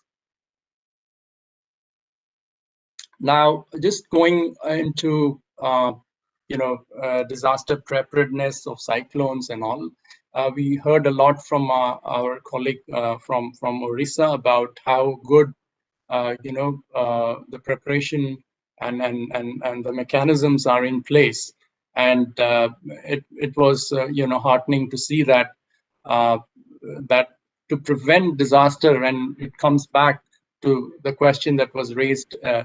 Preparedness is absolutely crucial, at least for a natural hazard like cyclone. We get some sort of pre-warning. Things like earthquake, we don't. So to that extent, we have some power in our hands, and it was very much kind of seen when Cyclone Phelan had, because the loss of lives was heavily prevented in that situation.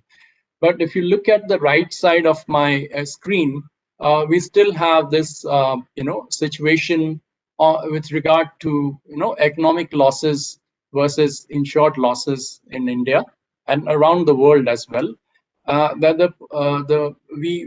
When we talk about economic losses, of course, we are talking about losses to property. We are talking about losses to infrastructure, roads, bridges. We are talking loss about to crops. We are talking obviously losses to industrial production and everything. But you can see very clearly that the insured losses in our country versus the economic losses are a fraction. One is, of course, that the penetration of insurance is still relatively low in India. Only it's very much industrial based insurance, and slowly we are moving into dwelling insurance as the banks lend and the mortgage or the home loan comes with a package of insurance. But still, with regard to infrastructure risks, we still have a long way to go in penetrating the insurance potential in this country. The second part is with the climate change that is up upon us, and there's probably no debate around this anymore. Our submission is that the future investment in infrastructure has to also take into account climate change, and what we call the investment has to be in climate resilient infrastructure. It's not only good planning, but it is also good economics, as I'll explain a bit later. Now, building climate resilient infrastructure is all about planning for that investment with climate change in focus. So so when we are financing a particular infrastructure or even a particular industry, we are actually looking at the insurance part of it in these situations in general, traditionally fairly towards the end, right? But what we are submitting at this point in time, that with the climate change, there is possibility of extreme precipitation and rainfall and flooding in future. and your flood zones, which are of today, may not be the flood zone of tomorrow, right? There is sea level rise.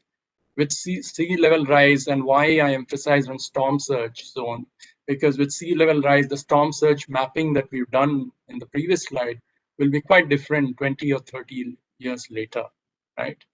The other end of course, climate change is, the extreme dry, situations that might prevail in certain parts, because what we are talking about is extreme weather. It's not the topic of today, but it's also something to bear in mind.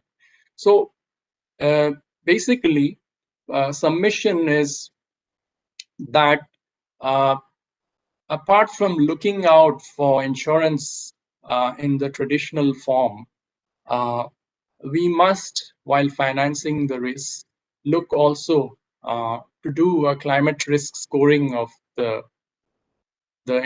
financing, or the during the financing, or during the planning of the project. And that is basically, very simply, what we do, or what we should do, is look at the investments exposure or vulnerability to climate change for different future periods.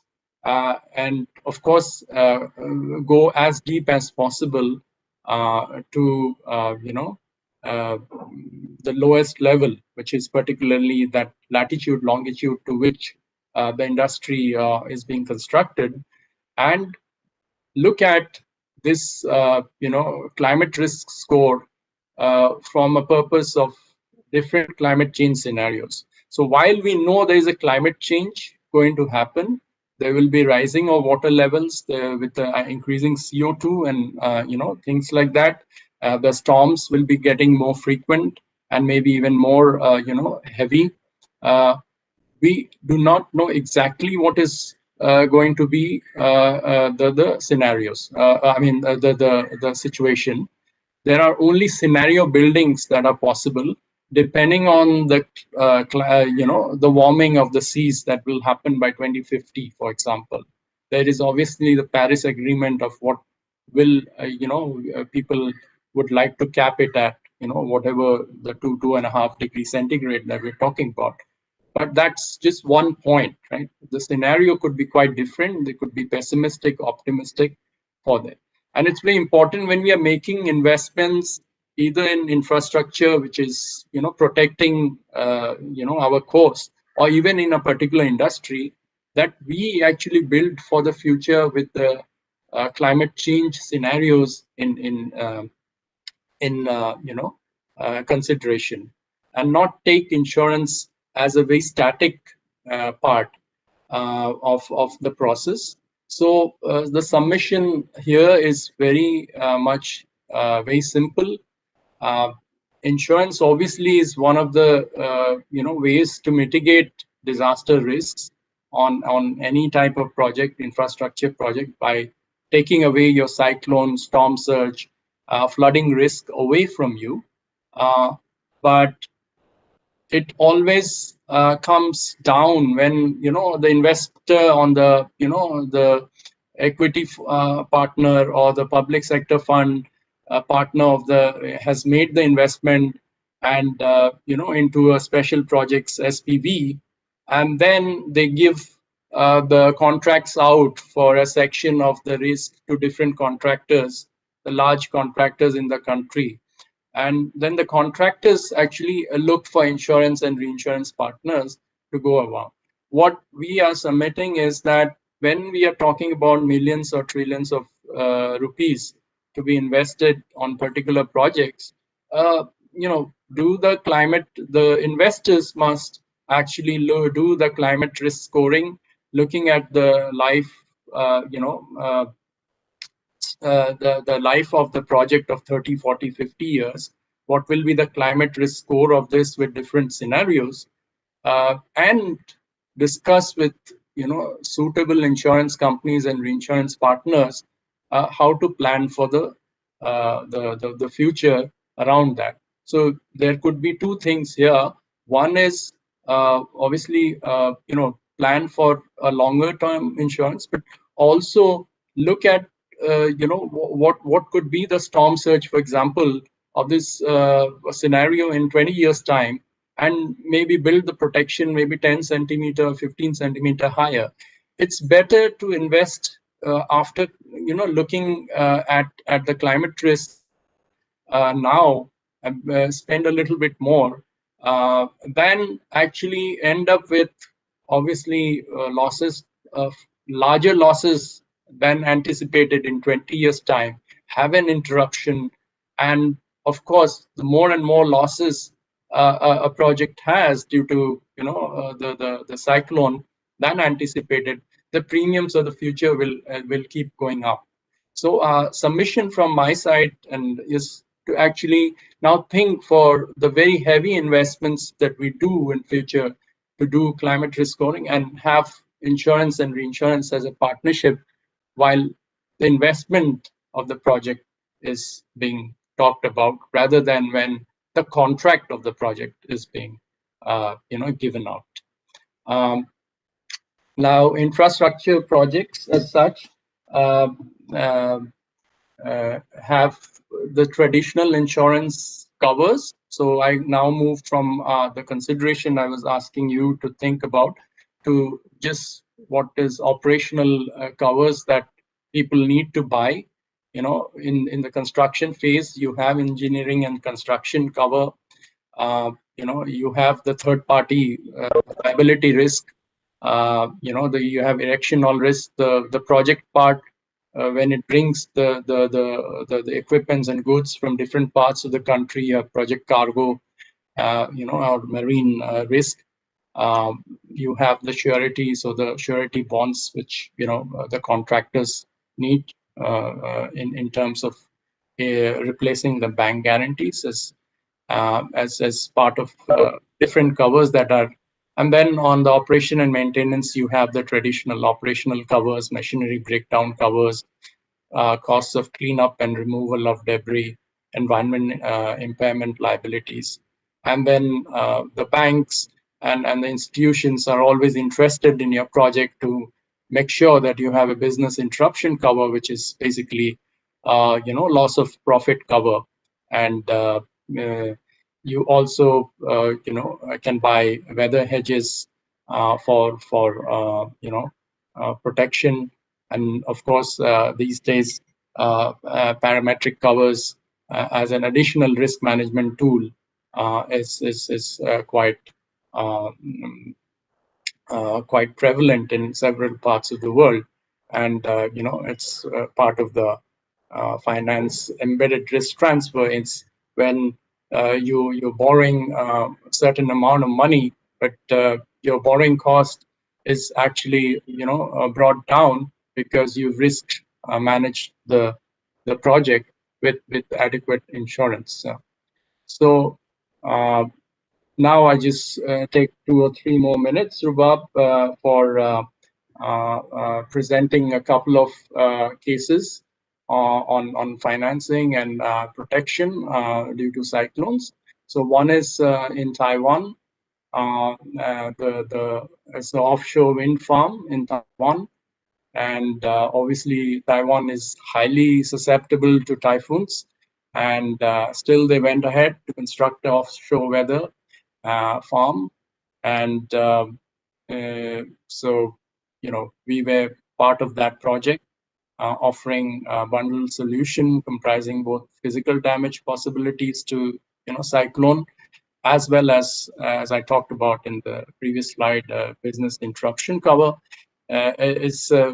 Was a fairly traditional cover in terms of coverage, but it was slightly non-traditional that it was for an offshore wind farm, and then there were particular challenges there, right? Another example is a green bank, that is a bank investing in green assets in the US. Obviously, again, hurricane is a big peril in the Atlantic. Hurricane is one of the things that US is always up against, and the investors were worried about the hurricane damage to rooftop solar panels, and so on and so forth. So this is the kind of cover we had given to risk manage this project. So we developed an innovative, parametric solution to cover potential losses of revenue for the financiers. So basically, if there was a certain wind speed which would hit, and it was very clear at that wind speed, either they will have to shut down or there will be significant damage to the panels and the revenue would be lost. And this protection was enabled through a parametric cover from insurance and reinsurance companies. And this was the part of that finance-enabled embedded cover that I talked about. And the last, of course, with regard to infrastructure, financing, and and cyclones and the coastal protection, Netherlands is kind of probably one of the very big pioneers with regard to coastal reinforcement, and they've been doing this for hundreds of years. And this was another example of our contribution to of a dike reinforcement project in the Netherlands, and Swiss Re's contribution to for the insurance of this project. It was a project to protect against rising sea level. So this was a project which, in a sense, was climate scored, increased the size of the dike, and then help the industries further down the coast or inside the coast to be also protected against climate change. So that's all I have. Just a brief of what Swiss Re as a reinsurance company in India is. We have more than 20 years of experience and presence in India, and initially through an rep office, and now we are a full-fledged reinsurance branch under the IRDA, and one of the leading players and we offer both property and life and health insurance. My specialties, of course, is the property and infrastructure insurance and most of our dealings are with our insurance company partners. So we are not doing business directly with the public or consumers. We do business with our insurance company partners as per our license requirements. It's my great pleasure to have talked to you today, and I'm open for questions now or later. Back to you, Rubab. Thank you. Thank you very much, Mr. Ray, Mr. Amitabh Ray from Swiss Re.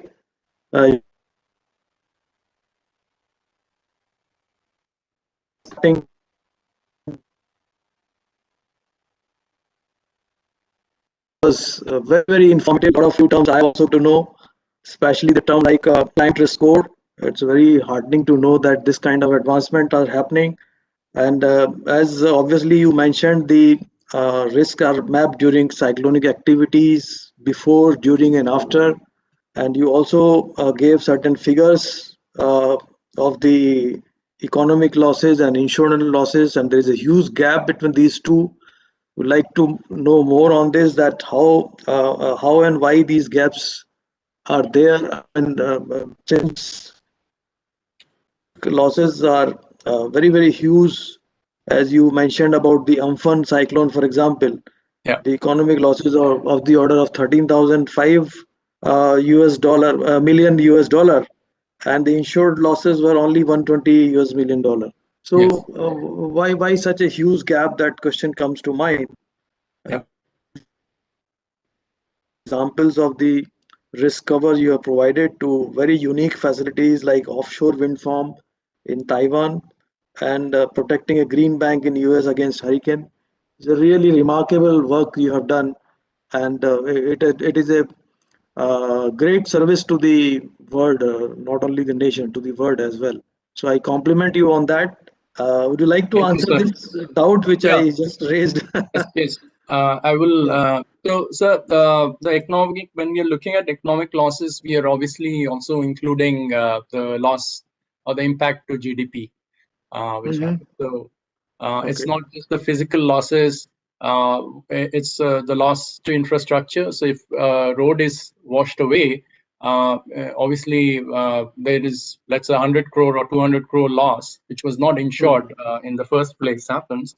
But also the impact to the economic activity to that, which is a compound. Yeah, it's compounds the physical loss there.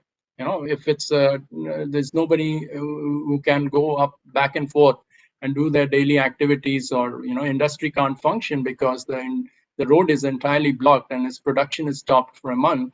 Even if the industry was not actually hit by cyclone or damaged that much to have lost production, but if they can't ship their goods or get their raw materials in, it's a complete economic loss, right? So that's what our economic researchers generally also take into account when we're talking about economic losses versus insured losses.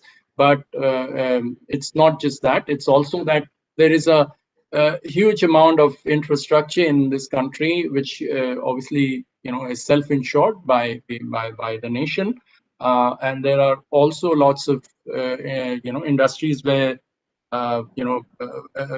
where insurance is not probably adequately done, and then there is, of course, the dwelling sector, or the home insurance sector, which is highly underpenetrated in the country. Okay, but when you talk about the indirect losses, like as you gave the example, the damage of a road or any other, say, infrastructure which is built by the government, yes, then these are not insured. I mean, these. So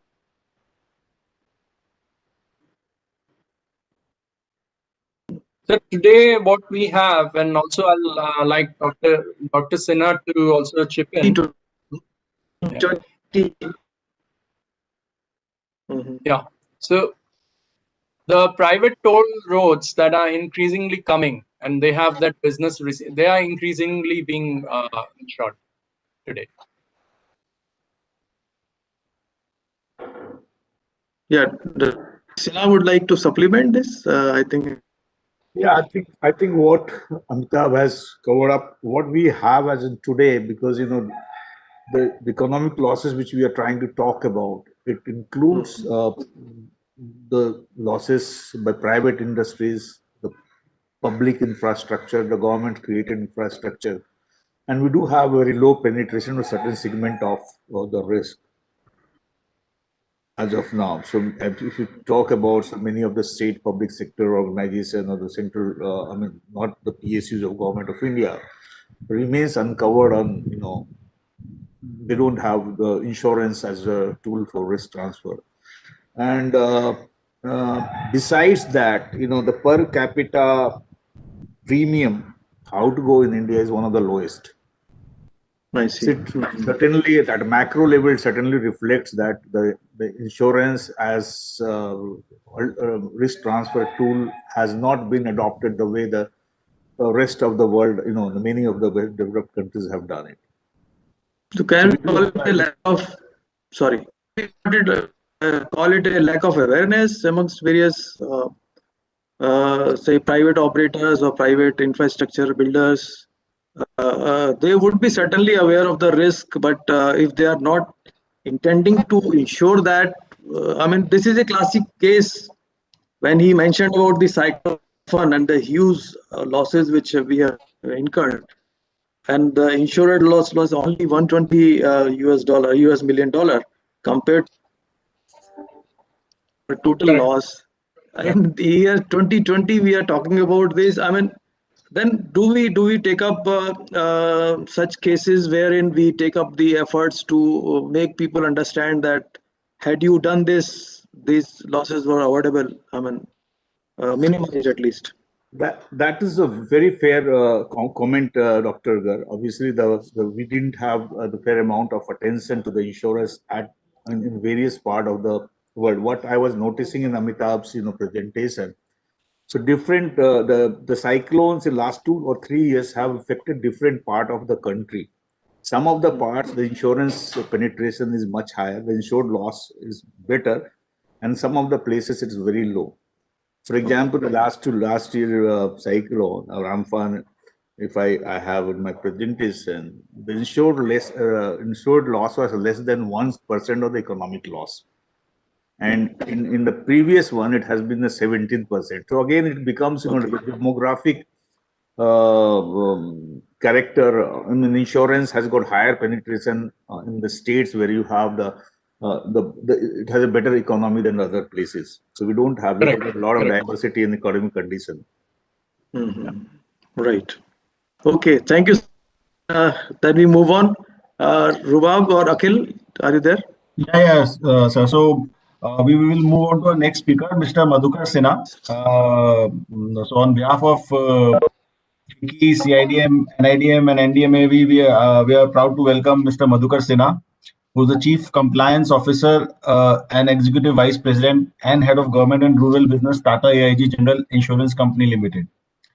So as an insurance professional with 26 years of experience of various countries in profit center management, underwriting, training, distribution management, insurance product strategies and management, claim management, including fraud management. His expertise includes areas such as setting up effective business structures for insurance products, creation of large and multiple distribution channels, origination of market-specific business plan, also business relationship origination and management. He joined United India Insurance Company Limited, a Government of India undertaking and the second largest insurance company in India, as a direct recruit officer on March 1, 1988, through a comprehensive selection process which included all India competitive examination.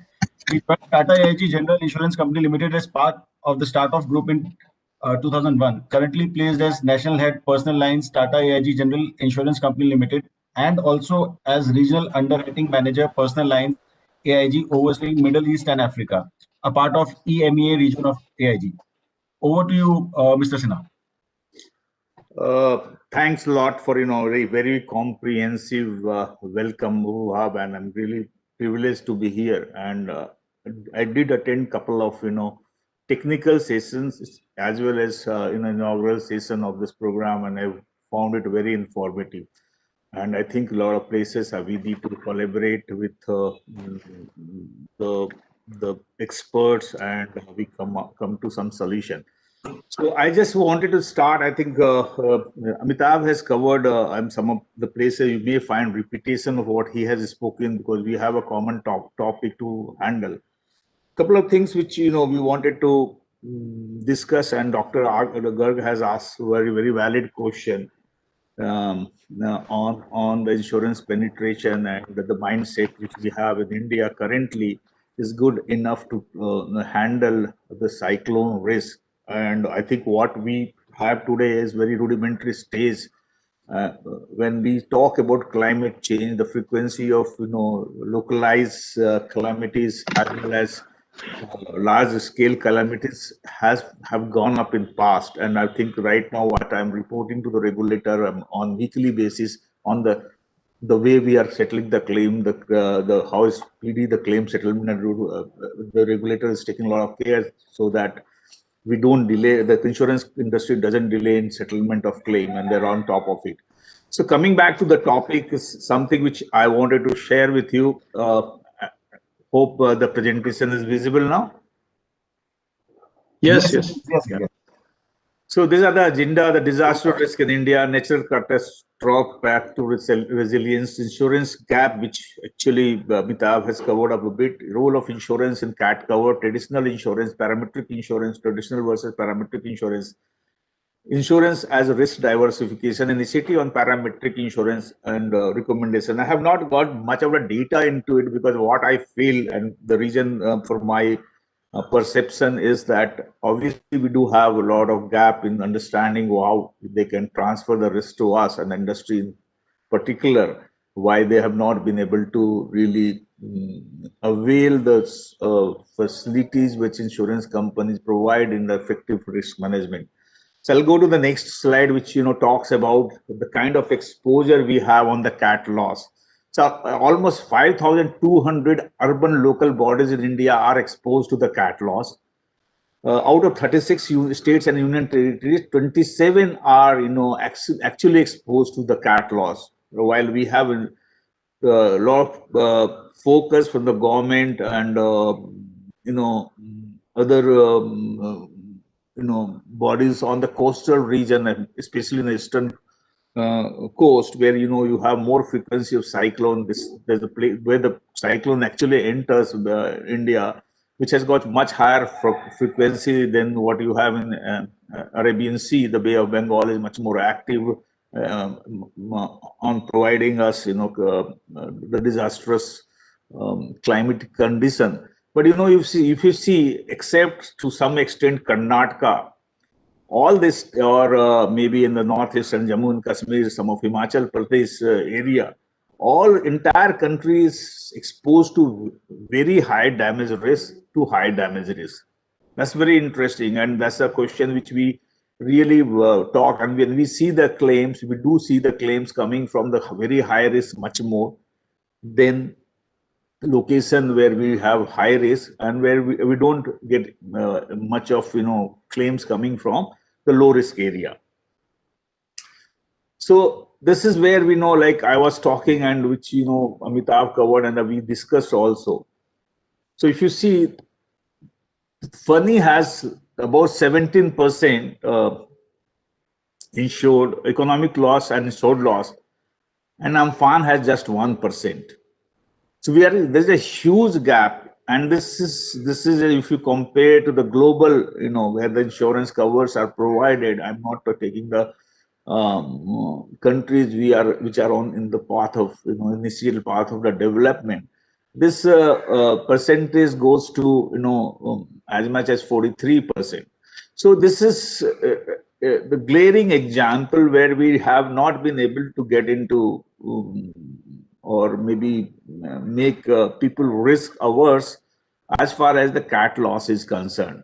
So it has impact on economy, it has a social impact, it has geopolitical impact, it has environmental impact. And these impacts, which I think one of the sessions I attended, we were talking about that creates a kind of situation in some of the places and some of the individuals and some of the industry or small or medium-sized entrepreneur, they cannot return back to the normalcy, and that's unfortunate part of it, because we do have we do have number of things at planning stage, and the planning stage the insurance or risk management takes the back seat, and that's the reason why this is not getting the priority. This is what I have told you, that the 44% economic losses are insured globally as far as cat losses are concerned, because large scale of losses which happens in the US, and US insurance, and people can't live without insurance. The number of the frequency of cyclone, I think the cat losses which is happening, tornado, typhoon, etc., which is tornado, which is that's a country where people are even though home insurance is something like which has got very, very high penetration, and whereas in India the home insurance we have less than 2% of the population household covered under home insurance. So we have some of the things which have come in the past. One of the initiative which government did, and they started at large scale, and where the calamitic risk was covered. They covered the vulnerable section of farmers. So crop insurance is one insurance which has comprehensive cover for the ill losses, and it also covers the cat loss. The total premiums government of India pays is about $4 billion. The government, the total premium size, or rather the government of India has a budget of about $2 billion, but total premium is about $4 billion in the country. And it has slowly and gradually reduce the vulnerability in the farming sector, though still the penetration has not reached the level which the government anticipates or expects to reach. There is focus to come to that level. But right now, what we are seeing that the vulnerable section of the people are slowly, gradually coming into the network of insurance coverage. However, we have to do a lot to bring the industries, SMEs, small or medium-sized entrepreneurs into insurance net. The only driving things which we have in India today is the financed asset, because the banks or NBFC insist to buy insurance policies and people taking loan. So this is one of the main driving factor of insurance among the small, medium scale industry. In fact, to some extent to the big industries also. So they have the insurance basically is bought because it gets financed. Now, coming back to the topic of what is that we do, so that people must understand that the business which we have is to provide protection in event of loss due to cat loss, and we do cover various other perils also, some of the perils which Amitabh has discussed. So one thing is what we say, that insurance is the key tool in reducing the vulnerability and promoting resilience. So one is not only reducing the vulnerability, it also reduces the volatility around the risk which a company, industry, or SME or an entrepreneur is exposed to. Strengthen socioeconomic resilience under a changing climate, and that's very important, very critical part of it. We are investing a lot of money to find out what would happen, and we are really trying to do a number of things. What Amitabh also talked about, the modeling is happening at various with various data points which we have to find out some discernible trend on what the impact of the climatic change. But it's it's a very primitive stage. We cannot, it is far from being predicted at present what would it take, how does global warming is going to manifest in the future, resulting in more frequency in cat losses or reducing the cat losses, which we need to understand a little more in depth through the experience and better tools to analyze the data. I was saying that insurance exists in absence of any predictable model which we have now. So we can certainly say that we do have a solution to provide to the our community who is into various kind of activities which contribute to economy. So we do have the two sets of the insurance, what we call it traditional insurance. This is indemnity insurance, where we pay. This is what we call property and casualty insurance. What we pay when loss occurs, the physical loss occurs or financial loss occurs due to uninsured peril in the premise or in the activity which entrepreneur undertake. So we don't pay beyond that, but we do have certain situation where the consequential loss is there, despite of the fact that there is no physical damage to the property. So I have seen my experience. So in one area, the entire area was flooded due to overflowing of river, but the factory was at a very I mean, it was situated at the highest point in that particular locality. The factory did not get any physical did not have any impact, any physical damage due to that flood. So obviously the insurance product did not get triggered, and insurance product did not get triggered. That means there was no loss payable. So we have come up with the solution, and we have just started as company. We have started, and then I think industry will follow parametric index insurance, which is a benefit product, and it gets triggered only when you have the parametric condition, which is supposed to be normal, gets breached. This is not designed to replace the traditional product, but it is designed to complement the product. I'll discuss briefly about it. And obviously, another way of financing the risk is the cat bonds. I'm not an expert on that, but there are. If you ask me, if you have the existing situation in India, we do have insurance products available to cover the cat loss and ensure that the person who's taking the insurance is adequately compensated for the losses arising out of the cat loss. I'll give you this. Traditional insurance has been available since ages. Indemnity, actual losses caused by named peril. It also covers or extended. It can be extended to cover a storm, cyclone, typhoon, tempest, hurricane, tornado, for flood and inundation. Short form, we use an abbreviation STFI cover, storm, tempest, flood, and inundation cover. This is again in the insurance parlance is a part of act of God, peril, which we call it. So it's act of God, earthquake and STFI. These are two risks which are called act of God perils, and the insurance covers these act of God perils. Basically, we cover the cat losses, or we can extend the policy to cover the cat losses.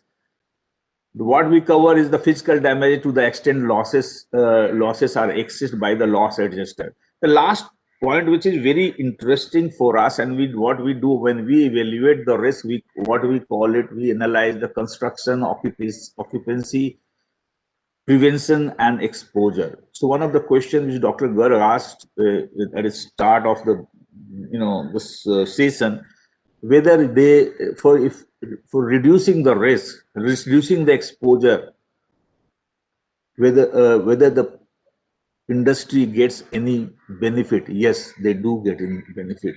So if exposure is reduced and our risk, any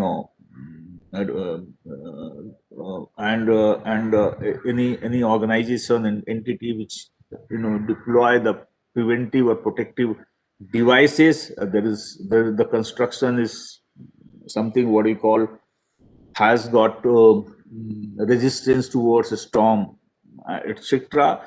The insurance premium can be discounted for that purpose. Saying that we have to go a long way to really do the comprehensive mapping of STFI peril, the storm, cyclone, typhoon, tempest, hurricane, tornado, flood, inundation peril. Whereas we do have a set pattern or on earthquake covers where we have divided the country into 4 zones.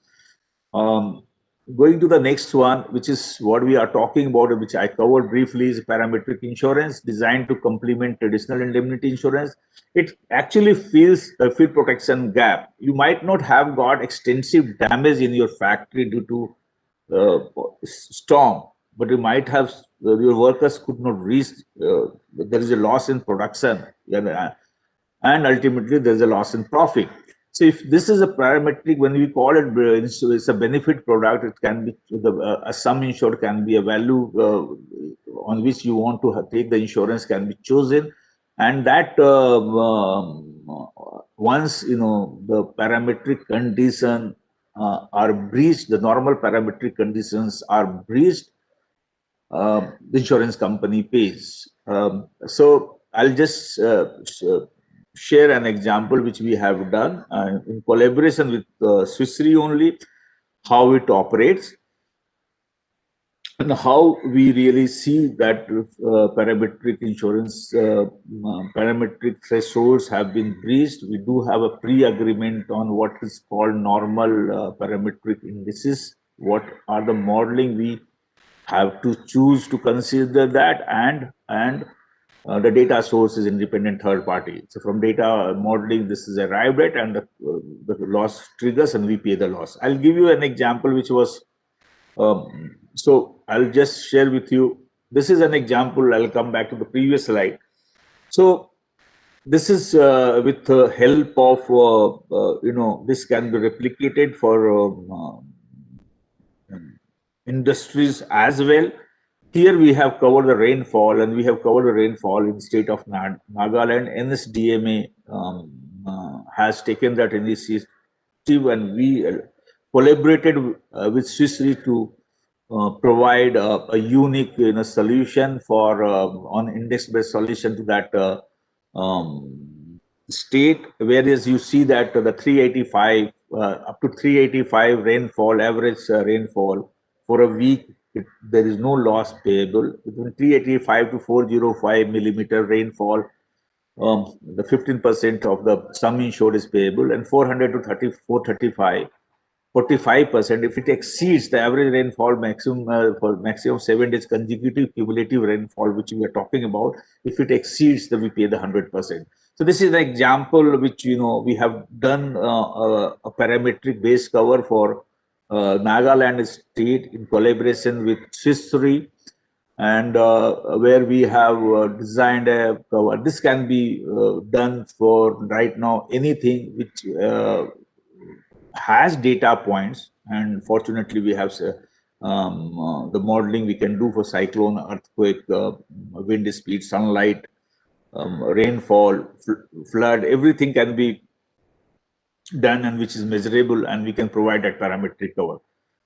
So I just come to the last, one before the recommendation part of it, and this is one of the slides. I won't take much of time. If I have cover, if you have any question, please do ask me. So insurance does not work in isolation. We don't work in say that we are alone working in India. I am taking the risk, paying the risk, paying the money. Actually, if you really see it in the true perspective, it's basically a cooperative device through which we spread the risk, of many who are exposed to loss. Few do receive the loss, do have the situation where they have lost the money, but it is paid by many. So the premium which pay, and it becomes a pool, and the pool has to actually pay back. From the pool, you pay to the people who have suffered the losses. However, this is one part of it. Is a linear way we to think. But what we do,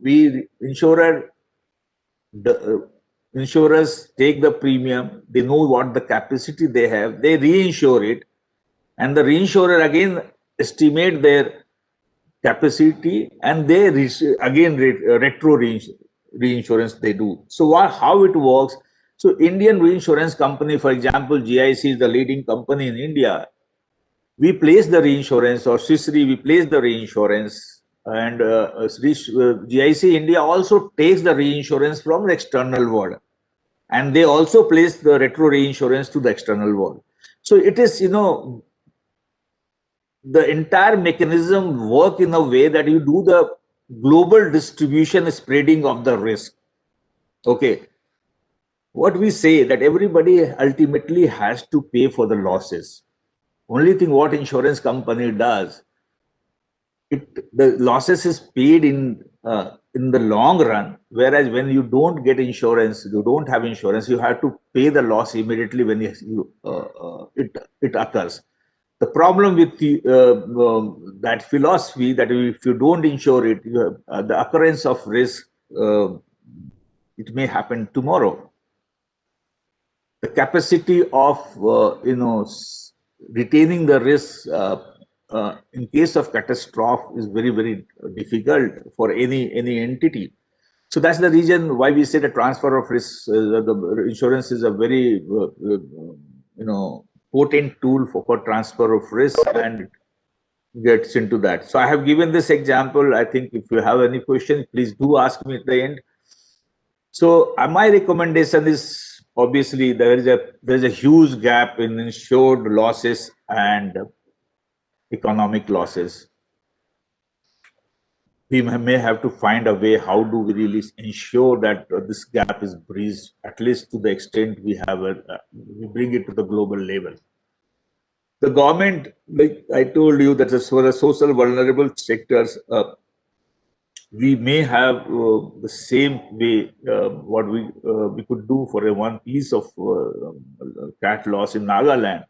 Government should think over it. What insurance does when you don't have insurance, the government or industry or anybody doesn't have insurance, they have alternative finance post facto, that is after the loss, so that the losses cannot be budgeted the way it takes place. If you transfer the loss, you can always budget the loss at the beginning of the financial year, because you have to pay a fixed premium towards the risk management, I mean the cat loss management side. So, for example, the government of India, the exchequer, what is the budget for the premium? They have to do it in advance, and they don't have to bother once the losses take place to, support the farmers from Prime Minister Fund, etc., because insurance company takes care of it. So the third one is a business enterprise, which is corollary to first one, must industry must evaluate their risk appetite against cyclone or any cat loss for that matter. They must ensure that they are adequately covered for catastrophic events, including cyclone.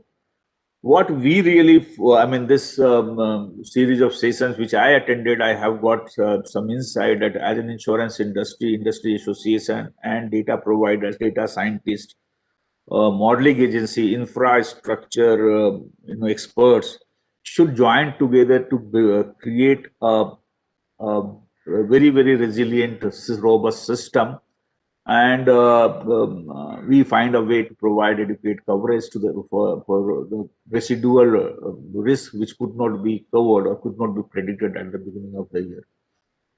So, beginning of any financial year or maybe any period of time. That's all from my side. Thanks a lot for patient hearing. Thank you, Mr. Madhukar Sinha. This was an excellent presentation.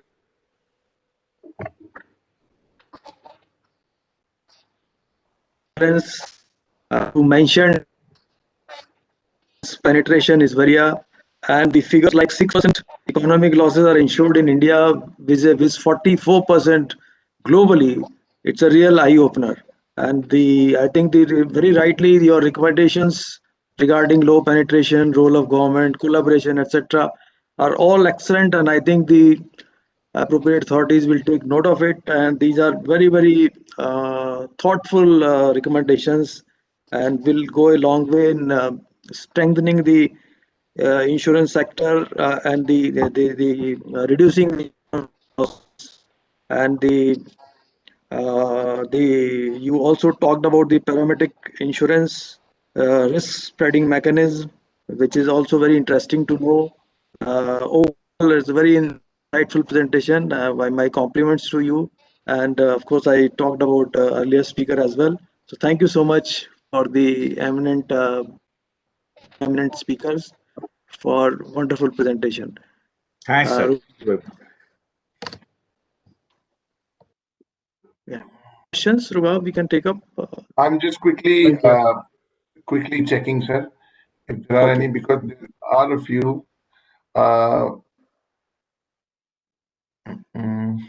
Give me one moment. Yes. In the meantime, in the meantime, just building a question which replied Sinha Saab.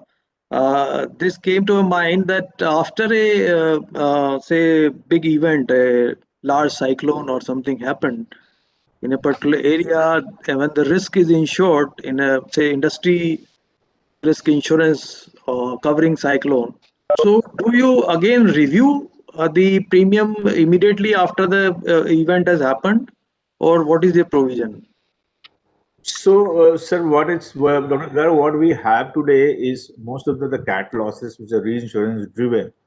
It's not that a one incident or one event in a particular place this gets reviewed, but even the overall, what I was telling, it is a global phenomena. If you have more cat losses happening in, say, some other part of the world, the reinsurance premium gets hardened. Okay. So accordingly, and if it is not happening, it's soft. Yeah. So may I also attempt to answer that question a bit?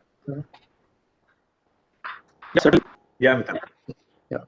So at the moment, for our country, for the insurance policy, we have for natural catastrophe, we have fixed rates for the industry for from flood. So it comes with the, and for earthquake, depending on the zones, we have a tariff.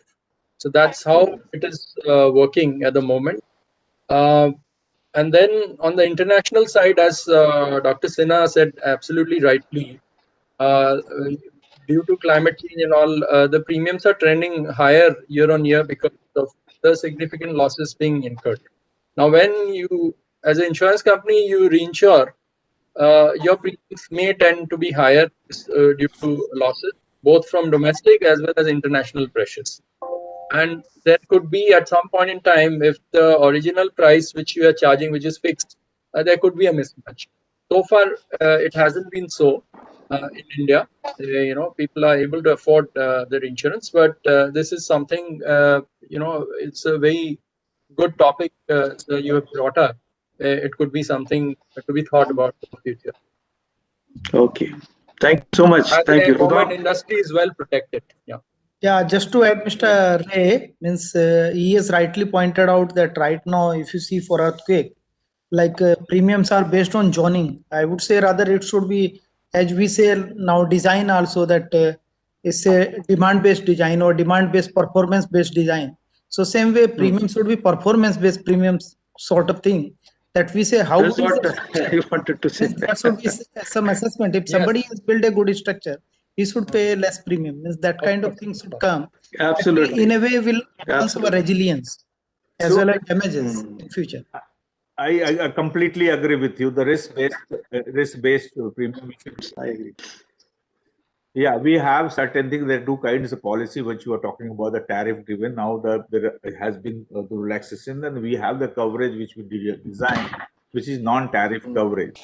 So we do have all consideration coming in. So I mean, adequate coverage with appropriate premium. We do have a mechanism in place to see that Right. all the benefits for better management is possible. Okay, great. Okay. Chandan Ghosh, you wanted to say something? Yeah. Yeah, just only today's newspaper came out in Delhi. Delhi High Court. One case was going on. Varga versus earthquake resiliency in the Delhi NCR. And it has been going on for the last 4 or 5 years. And as far as zoning is concerned, Delhi is in zone 4, but when we did the micro-zonation, it came up with many more zones, micro-zones. Right. And still experts are fighting fighting means trying their things hard to bring that into a codal practice. Micro-zonation code for the last 1 year, 2 years. Even though micro-zonation came up in 2015 by IMD. Now thing is, when High Court gives such kind of order that you have to get structural certificate from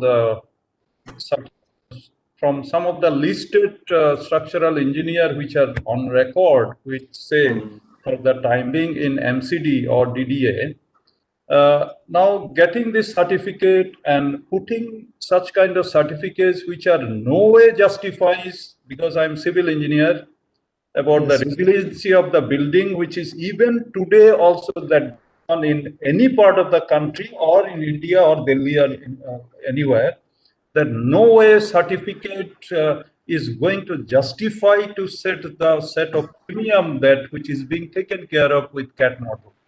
Because none of the buildings really, by vulnerability analysis or HBCR or whatever we say, really they don't fight. There is no resiliency incorporated into that. They don't talk. They don't have the capability to fight with even 6, 7 level of intensity.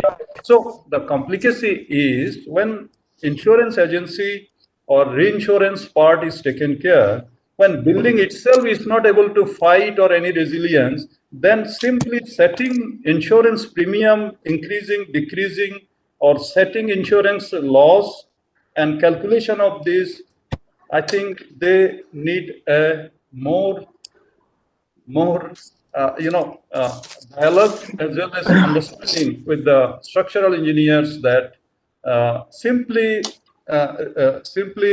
high court order or just giving an affidavit that we are giving certificate or slapping notices. These things are going to be addressed by insurance while setting the insurance. Simply microzone or macrozone is because we are not also confident enough how building is going to perform. Right. Yeah. I think good point made. We can take up. You said. Yes, sir. In fact, before we end this session and get on to the final quick small session, for, as a validatory for which I had requested Dr. Ahmed, who's just joined us back again for his special remarks during the validatory. There's a question from Mr. Sinha. Yeah, please. From Mr. Sukanta Das.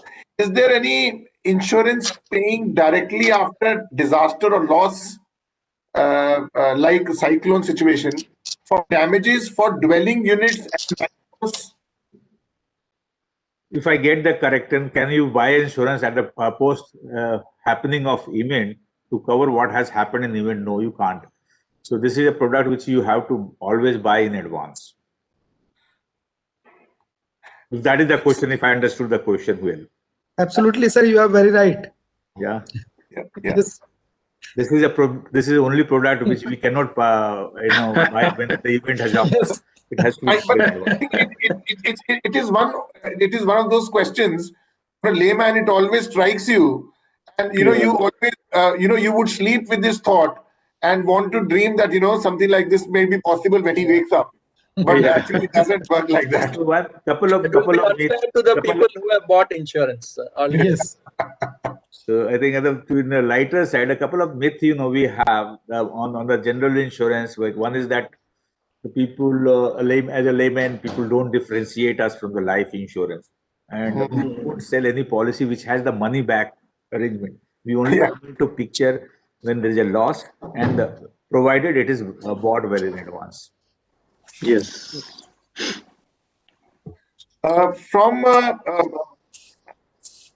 Yes, Amitabh, I would like to, it's just a general comment. From a reinsurance point of view, how well do you think the Indian market has absorbed this very idea, especially the consumers or the target market, and how well it has been, how well it is growing in the Indian context, the reinsurance sector? Sorry, which idea is? I missed that key word there. Yes, how well has been the the acceptance level or the absorption level of the Indian client when it comes to reinsurance? Okay, yeah, no. So every insurance company is bound by its board and its risk management practices by natural catastrophe reinsurance, because that is for the balance sheet. It is the biggest threat, catastrophe risk for. So they are bound, and also from IRDA, which is the regulator, they are bound to have that done. Now there are obviously how much reinsurance they will buy to their modeling results. How much risk averse they are, how much risk they will retain is up to the board and the risk management of the company. But there is no company which exists today which is not buying catastrophe reinsurance in India. Right. I think we have a few questions, but Dr. Ahmed has to leave. So I'll direct those questions directly. In fact, just one last question, which is not pertaining to this particular session, but is pending from the last one. Mr. Anshuman Sahu, he asks, in case of leakage of or damage of ammonia storage pipelines during cyclone, what are the preventive measures? I think we are going to direct this question to Dr. Malaya Pradhan, and I'm sure he would have a very solid answer to this, which we'll share it with the with the participant who's asked this question. I think quickly let's wind up. I would like to request Dr. Garg to please place his concluding remarks for this session as the chair. Thank you, Rubab. I have already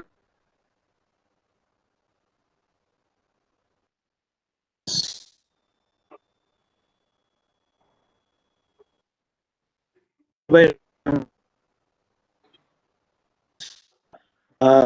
have shared their vast experience on the subjects, and they also come up with especially Mr. with some beautiful recommendations. To me, it was a learning process. Last 1.5 hours, I could pick up some insurance-related good terminologies and the latest developments which are happening. And this was really an eye-opener to know that economic losses are not properly insured in India. There's only 6% insured, whereas the globally average is 44%. So there is a huge gap, and this specific point needs the attention of the authorities, government authorities, what can be done in this area, and probably with the collaborative efforts of the insurance companies, the industries, and the infrastructure developers and the government authorities, I think we could increase this insurance and reduce the economic losses to large extent. With these few words, I will once again compliment and to Vicky and NIDM for very much. Thank you so much, Dr. S.P. Garg, and my compliments to you for chairing this very knowledgeable session so very smoothly. And thank you also to both the learned speakers, Amitabh Ray from Swiss Re, an organization which has been supporting the disaster risk management initiatives of FICCI on several occasions. Thank you so much, Amitabh, for your continued patronage. Pleasure. And also Mr. Madhukar Sinha, thank you so much for sharing your huge and vast experience in the field of insurance from public sector to this private Tata AIG. The experience you've had and what you've shared, from compliance point of view, and how even you touched upon, because your expertise also includes government and rural businesses. And I think the knowledge which you shared through your presentations were very well received. And as I was telling you that, apart from questions, we usually do not take we must, I think, should acknowledge the compliments and congratulatory remarks which we get from the audience, which is 395 as we speak, and there are more on the YouTube live channels who are watching this.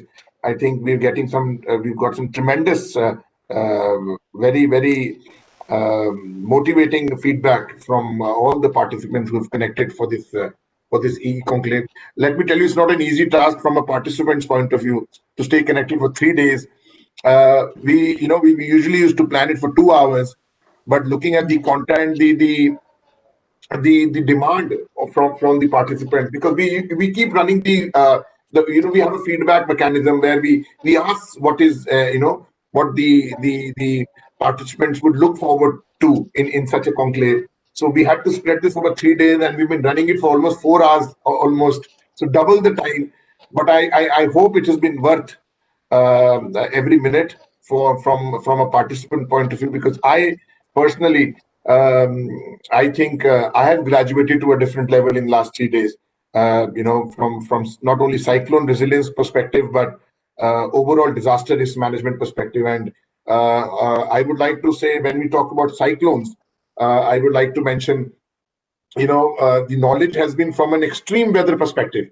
So extreme weather point of view was shared, by all the esteemed speakers.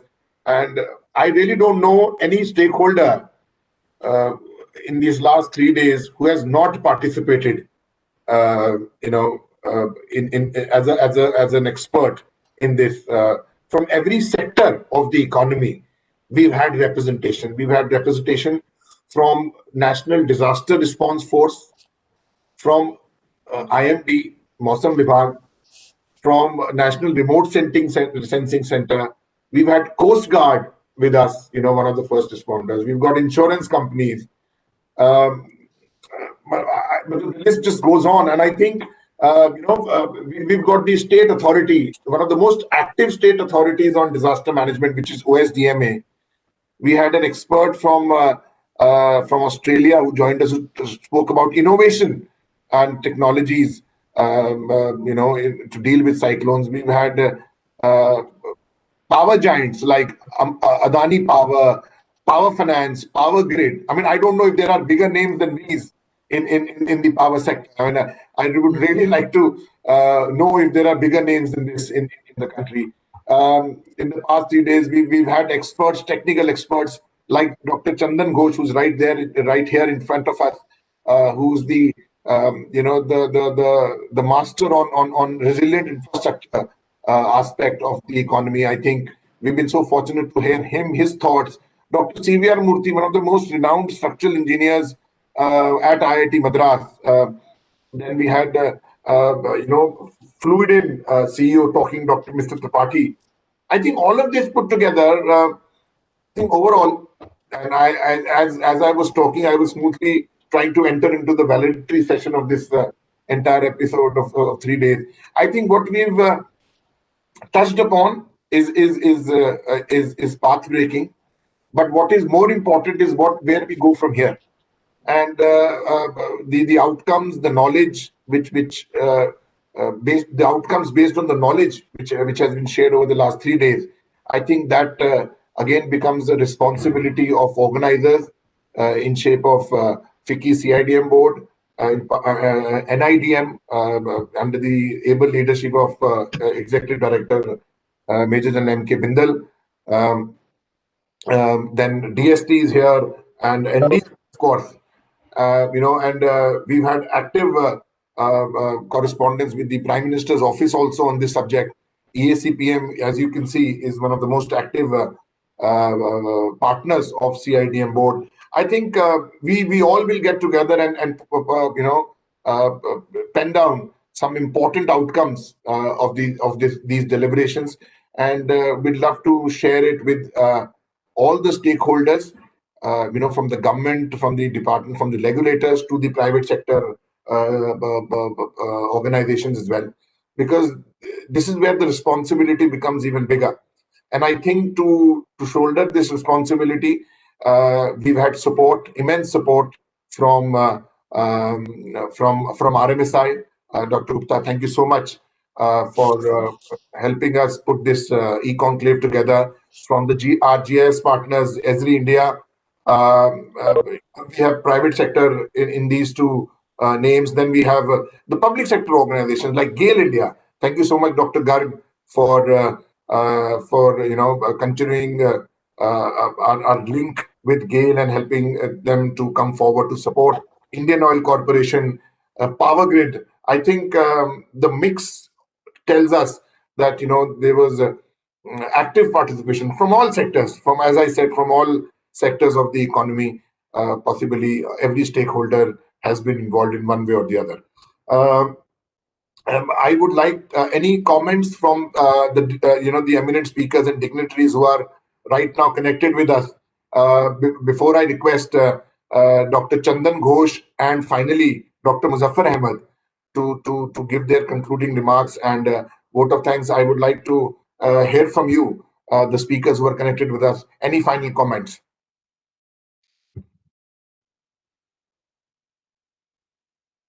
Dr. Sinha, yes. It was pleasure to be with you, and I did attend this very informative session. I think we have a lot to learn from other sectors. How do we make it, our own offering much more effective for the people and for the industry? Thank you. I would also like to add a few words. It was a fascinating session. It was more learning for me than presenting. Of course, interesting on the technical side was the lightning, risk that sometimes it's probably a bit understated, and also fascinating to see how well Orissa, for example, has planned. And then of course the case study with the Coast Guard with that ship carrying 3 lakh. I mean, one cannot even imagine the disaster that Coast Guard has actually prevented. Full kudos to them. So it was a wonderful session, Rubab. Compliments to you for organizing, and I'm sure Vicky will carry on in this same level of standards for these kind of interactions. Thank you. Thank you, Amitabh. Commandant Saab, would you like to make any final comments? Yeah, thank you for the chance, Mr. Rubab, and I must compliment the team of Vicky and the organization. It's not easy in a country like India where multitude of agencies are working for the same common goal to get them on a platform, understand their responsibilities. It's not a very easy task at all. And I really compliment you because you have enriched us today. You have just made us more wiser, and we'll keep working towards the Prime Minister's 10-point agenda as always, and the Sustainable Development Goal under the guidance of NDMA and NIDM. All the best and kudos to your team. Thanks a lot for giving us chance. Thank you. Thank you, Commandant Saab. I think, I may be visible on the screen, but the force which I am representing is far bigger and effective. The amazing team which is working, to make this happen, to put this all together. In fact, people who are not here right with us, like Jaideep Paul, from Coal India, and Mr. Avasti from Indian Oil. I mean, although they may not be right here with us, but they've been very supportive and very instrumental in putting this together. Executive Director from Power Grid, Sri Sunil Agarwal. I think all of these gentlemen, they've been really very supportive of this initiative, and they want us to get deeper into this engagement. And very soon we would be announcing an eConclave on urban flooding, which these are aspects which have not been touched upon that widely. So, and I think urban flooding and cyclones, these are aspects which need to be dealt with, these extreme weather situations, separately, because they have different sort of responses every time they affect any of the cities or our coastline. So I think we would be announcing that very soon, along with an online training program, which is an ongoing effort between FICCI CIDM board and NIDM. We've already conducted 4 such OTPs in last 3 months, which have been attended by over 2,000 industry delegates from across the country. We would be having the 5th one from the 3rd to the 5th. It's a certificate program, and we'll write to everyone who's present and connected with us if they would like to join us and be more rich in as far as knowledge on industrial disaster risk management is concerned. They would please feel happy. There is no fees. It's a complimentary registration, but you only get a certificate if you attend all 3 days. So that is on the 3rd, 4th, and 5th of next month, which is February, maybe less than a week from now. So we as Commander Saab, you said, I was trying to reply to that. The team is constantly working. We have, I've been very fortunate. In fact, FICCI is very fortunate to, under the leadership of Lieutenant Dr. J.R. Bhardwaj, Dr. Muzaffar Ahmad, Mr. Labendu Man Singh, and Mr. Rajeshwar Rao from the PMO. And of course, the team, the secretariat team, myself, Akhil Gupta, Menak Majumdar, Sanjeev Kumar, and Varun Sharma. I mean, all of these people, Deepak Sharma as well. I think these people have really made this happen, and I'm really proud and fortunate to be a part of the same team. Sushilji, would you like to make any comment before I request Dr. Chandan Ghosh?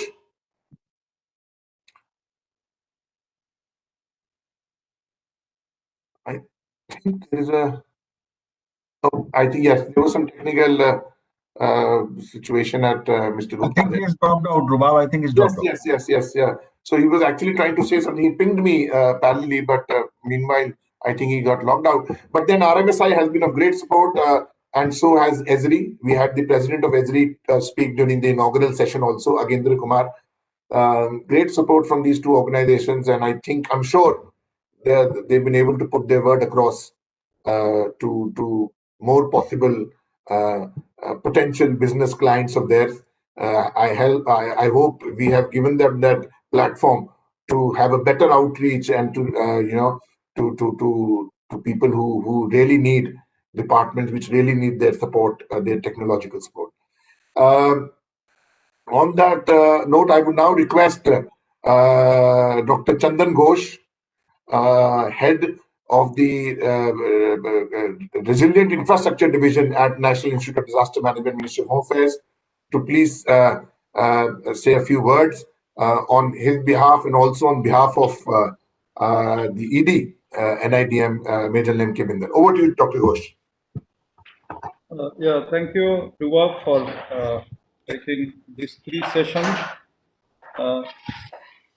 into such such interesting state that where you have taken the entire coverage of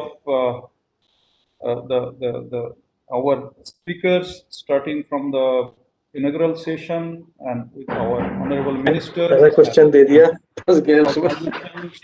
everyone together, that it is so nicely conducted, as well as the response from each and every experts and speakers is so much enormous that even though in a COVID situation where we are unlocking many things now, even though initially we thought we should not be COVID positive, but now, we have taken such a strain from the COVID virus that creating such a platform, especially through FICCI, that NIDM's little effort that which we have been doing, it has gone to the entire world in such a fantastic way that more so that in these 3 days of program, whatever contribution that everybody have shared with their heart in the area of disaster risk reduction, even though cyclone is the umbrella, but under that umbrella, even psychosocial issues, insurance issues, structural issues, non-structural issues, and heavy rainfall and induced flood, storm surge, and so many things have been taken care while we are sitting or we are being in our own respective places. But COVID has given us this momentum to unite ourselves for the India and for the country, that we should be resilient more and more enough. And I have no words to say that how much from our NIDM side, from our ED NIDM and our team here, that I have no words just to express that the kind of solidarity that we have created. I hope that it will go long way for the disaster risk reduction on the line of Honorable Prime Minister's 10-point Sendai framework and Sustainable Development Goal. At the same time, all our state governments and stakeholders and participants who got connected through this, and the kind of live delivery that each and every experts have done, and questions and answers are being shared through chat or through direct reply.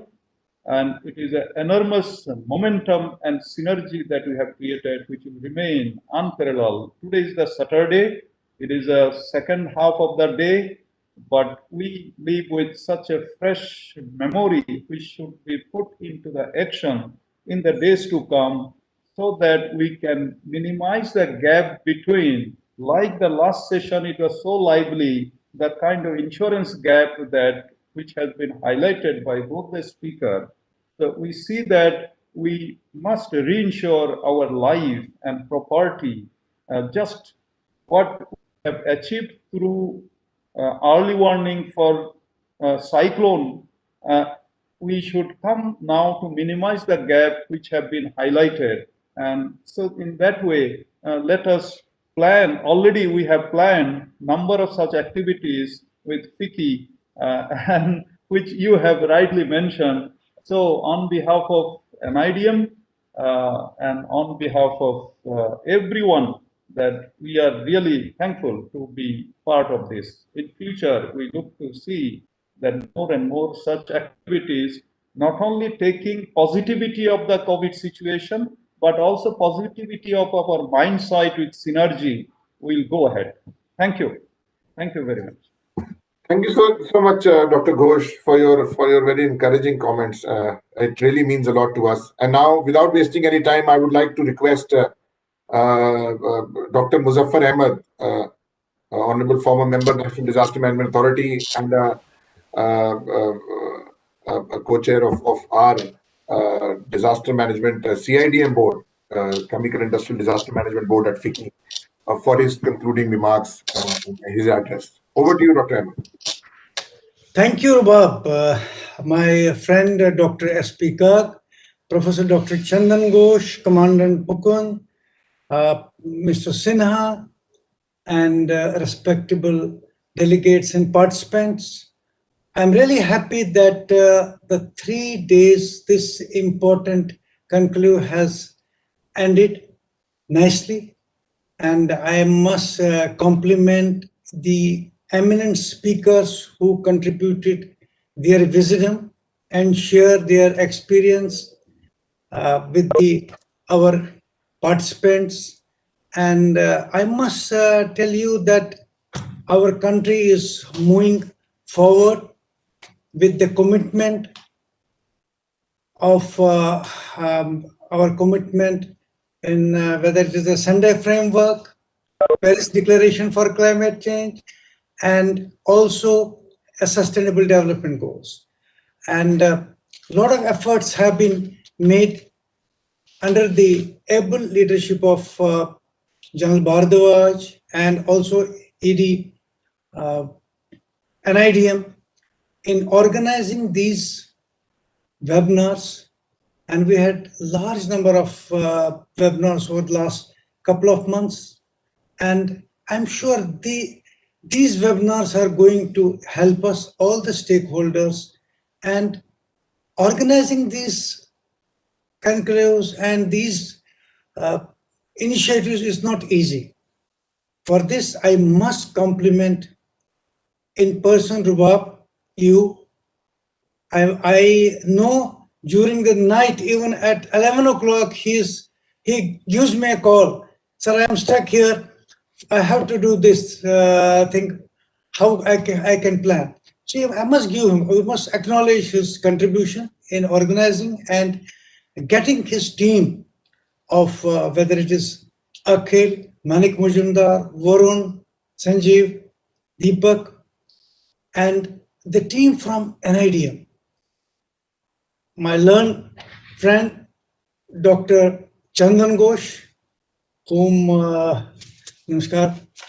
who had left NIDM for some time, and I was in fact looking for him at IIT Jammu.